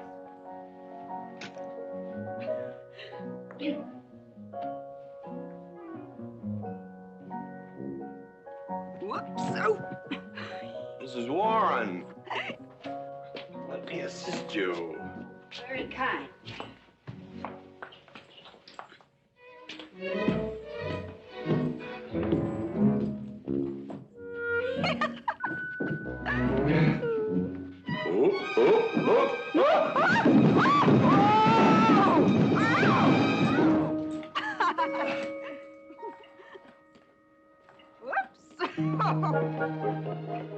What's going on here? Now, Catherine, are you going to believe what you see or what I tell you? Mrs. McLintock, hope you won't misunderstand. It's the first 100 women sitting on his lap that I misunderstood. Number 101 is quite simple. Now, G.W. McLintock, I have some... He's gone to sleep. Just when I know exactly what I want to say to him, he goes to sleep. I waited up to talk to Mr. McLintock. I wanted to tell him I was quitting. You see, Sheriff Lord has asked me to marry him, and... Oh, congratulations. I don't want to seem prudish, but if you are going to marry Sheriff Lord, it seems to me that you're sitting on the wrong man's lap.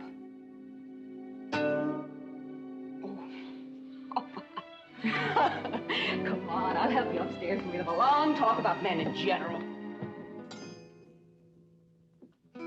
Ladies, one moment.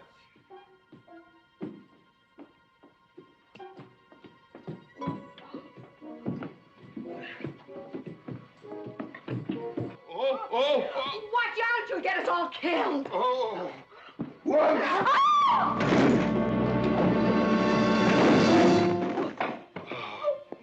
Wait a minute, ladies, till I catch my breath, and I'll get you up those stairs as sure as my name is George Washington McLintock.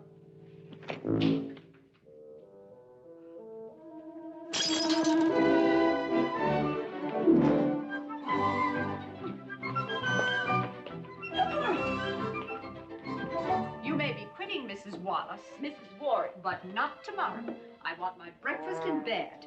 I want to... I know, toast, lightly brown. Somebody sure put a knob on my skull. Here's Katie. I'm speaking. Katie, why? Mrs. Warren was there. Oh. And there you was there. Oh. And there that whiskey bottle was there. Oh. And Katie's temper being what Katie's temper is, well, there you are. Drago, old friend. Huh?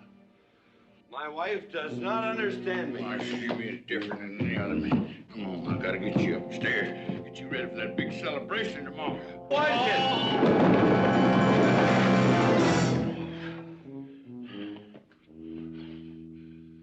Drago, I am sleeping in the den.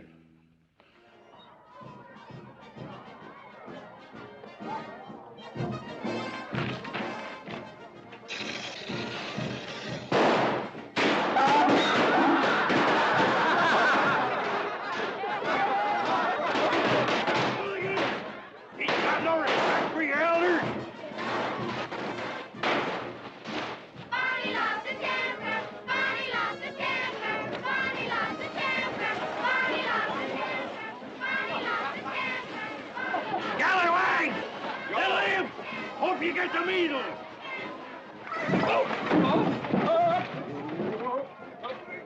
Come on, get him aboard. Is everybody ready? Man in number 5 needs a flank cinch. Get him one. Let us know when you're ready.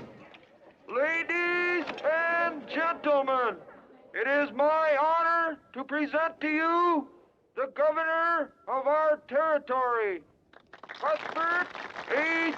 Humphreys. Thank you, Mayor. My friends and citizens of this great territory, this is the 9th consecutive year it has been my privilege and my pleasure to inaugurate the McLINTOck 4th of July celebration. Now, the first event will be the wild horse race. But before I fire this shot to start the event, I would like to say a few modest words regarding my stewardship of this great territory.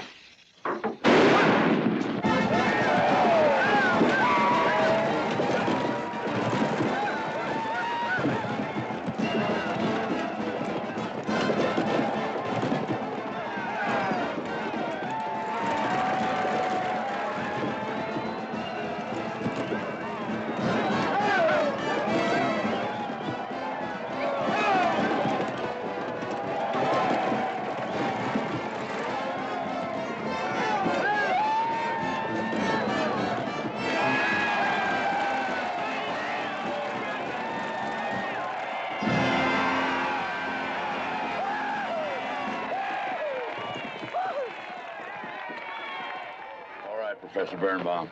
Gentlemen. Sheriff, here's your horse. Come on, get them all lined up. Come here, King. Now, boys, you all know the rules. It's twice around the inside, once around the outside.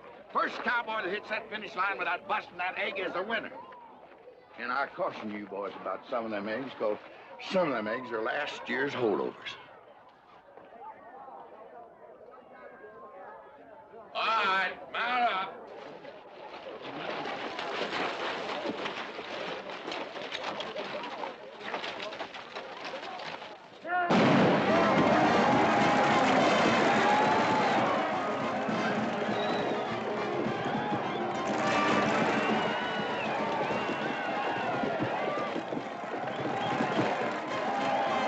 Catherine, my dear, you seem to be enjoying yourself. Oh, yes. This is wonderful. It's the only thing I really do enjoy about this barbaric country, the 4th of July celebration. Well, Catherine, I've been here for 3 days. I haven't heard from you. Is anything wrong? Wrong? Well, I just hope that it hasn't been necessary for you to say anything to GW. What are you talking about? Well, Catherine, you see, I'm in a rather delicate position, being governor of the territory and all. I just hope you haven't found it necessary to say anything about... About what? About you and me.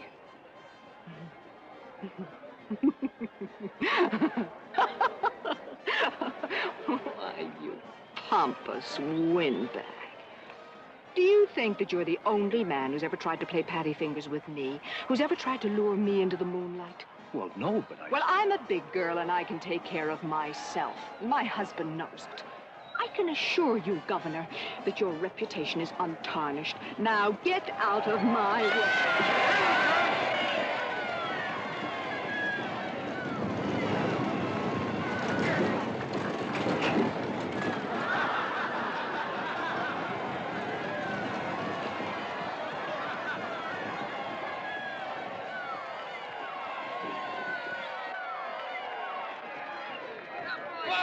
We got ourselves a winner, Curly Fletcher! Muzzle drop, Curly! Give me the egg. Disqualified. Here you go, Curly. GW, you'll never believe what happened over there. What? You smell a beer. Well, naturally, I'm drinking beer. Ladies and gentlemen, the next event will be a contest between the two bronco-busting champions of our territory. Remember the year I rode in that event? Wore your garters to hold up my sleeves? We had a bet, and I won it. George Washington McLINTOck, you are a very crude man. Well, I guess so, but that was a rough horse, like to jarred my insides loose. But it was worth it.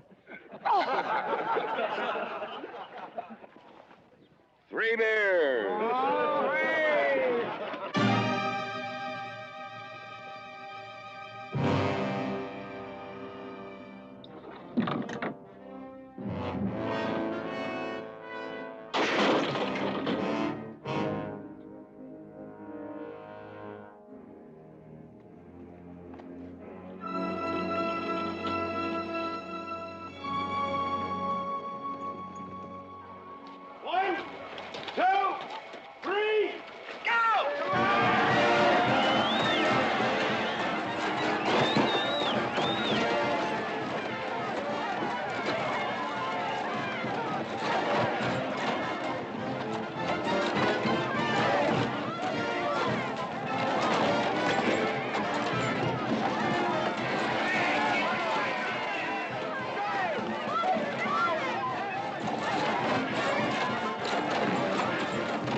so.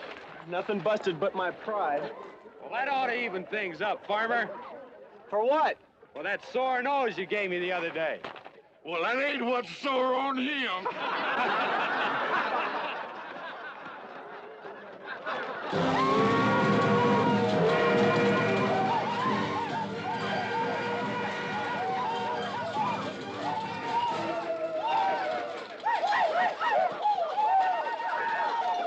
The closing event is the cow pony race.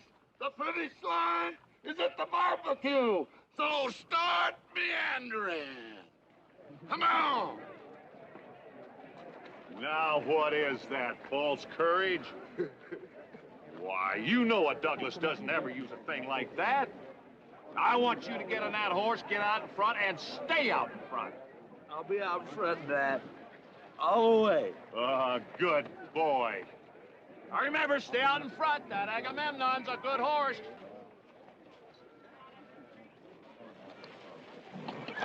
Oh, Agamemnon.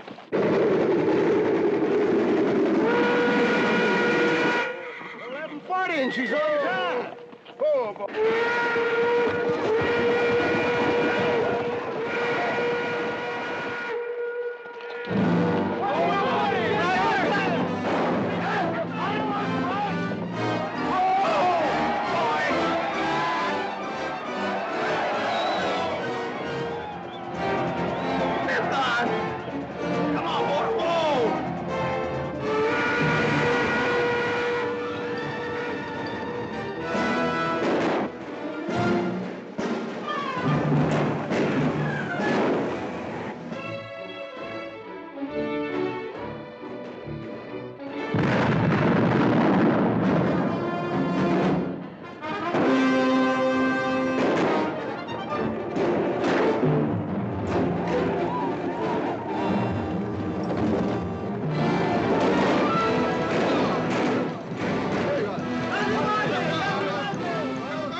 Whose idea was this stunt? God doggone it, I'm a real bull.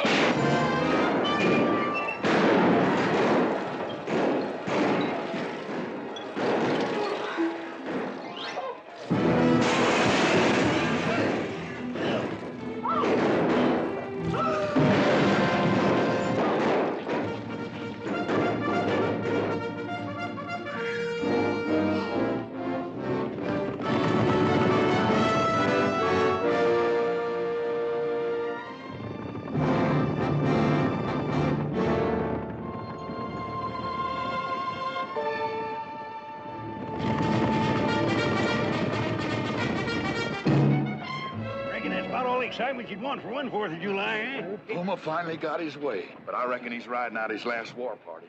He won't get very far. But one thing still has me puzzled. Where did they get the guns?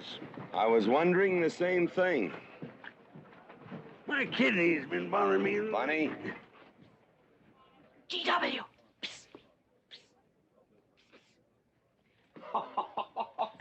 What an idiotic joke. Joke? Do you think that was a joke? Oh, shut up. You want everybody in town to see me. You look good in feathers. Oh. Dev, I think they've gone. Yeah. What are you going to do about it? What can I do? Nothing. Just like you've always done.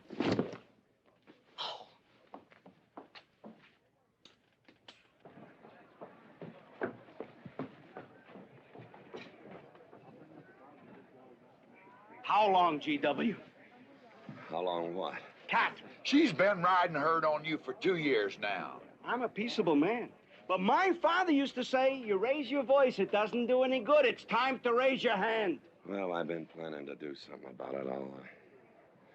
I'll have another talk with her. Talk to her? Talk to her? Talking won't do any good. Becky, have you seen your... What's been happening around here? You've got hay all over you. Been some mighty sneaky goings-on here during that raid, Mr. McLintock. Who was it said only a trollop would kiss a man before they were formally engaged? Oh, but we are engaged, sir. You are? That is, with your permission. Well, you've got it. Oh, Mrs. Warren? I think it's wonderful. I guess this is the only engagement that ever started off of a spanking. Mm-hmm. I reckon Birnbaum is right. All right. Lord bless us, this is gonna be a great day. Doggone it, folks. Let's don't let a little old Indian raid break up a good barbecue and a rodeo. The meat's down. Let's go. You contestants, get ready for the cow pony race.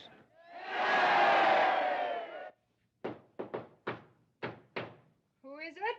It's me. Let me in. Not now. Right now. Are you insane? I want to talk to you. It'll have to wait.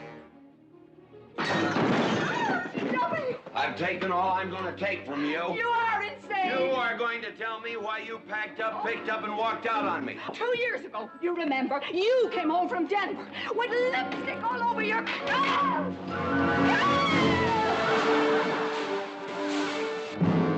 Lipstick on my collar. I've got the shirts to prove it. Who cares? Why, you big...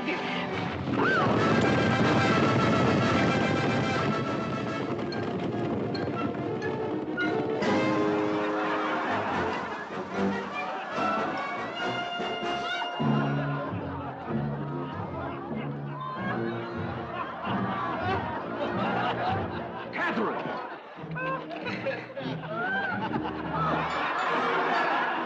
GW, you are a ruffian. Cuthbert, you are right.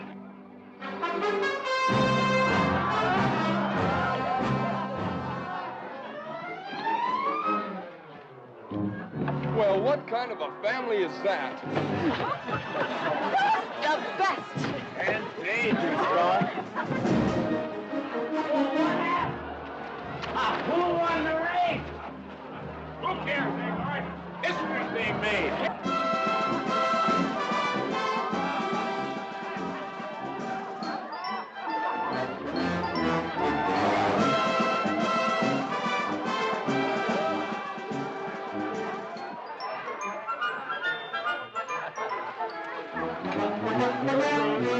Yes, Rufus? I regret to inform you I've changed my mind about matrimony.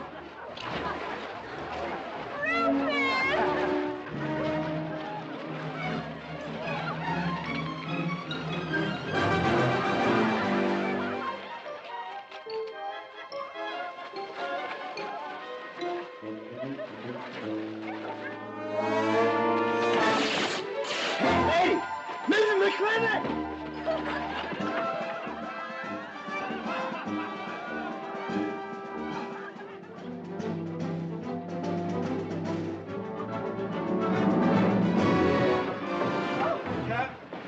Catherine! Get out of here. Hands up. All right, everybody out.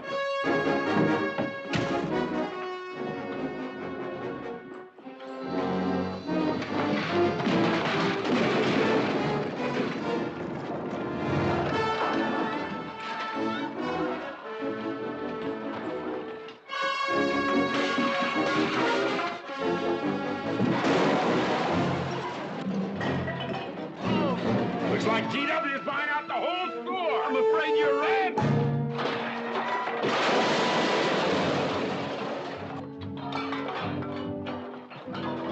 Call me family. Call me family.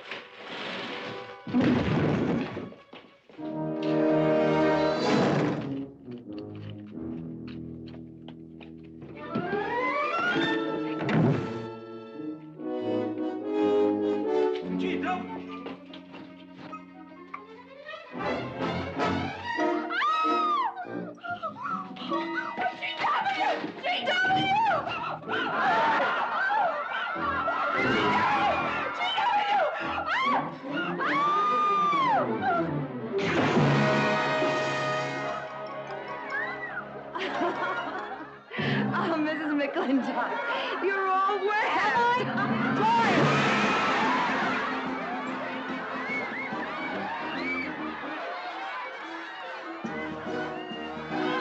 Wrong woman, G.W.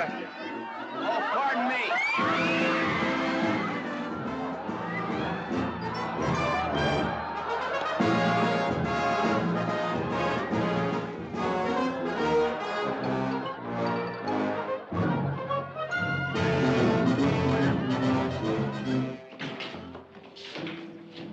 Mrs. McLintock, you setting a new style?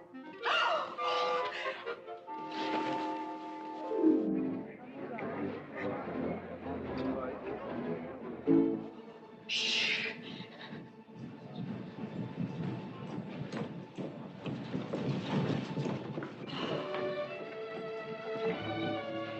Mr. McLintock, in here.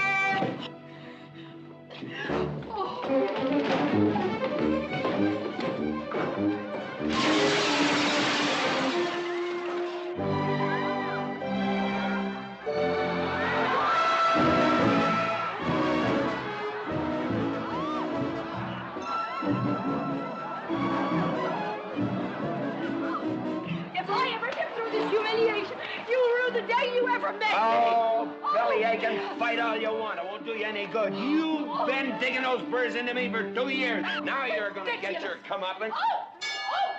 Thanks. My father would be proud of you! Now make him prouder.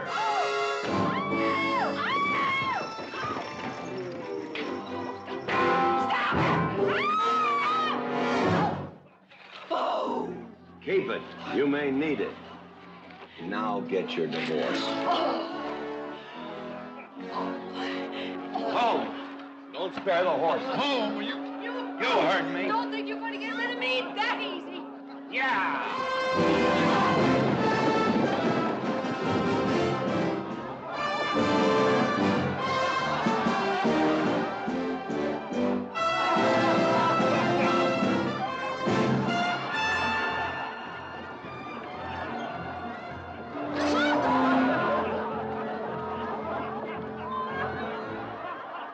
No more living in the capital? No. No more Newport in season? Nope. No more dancing at the governor's ball? No, G.W. Happy days! 310 times without a miss. That's a record.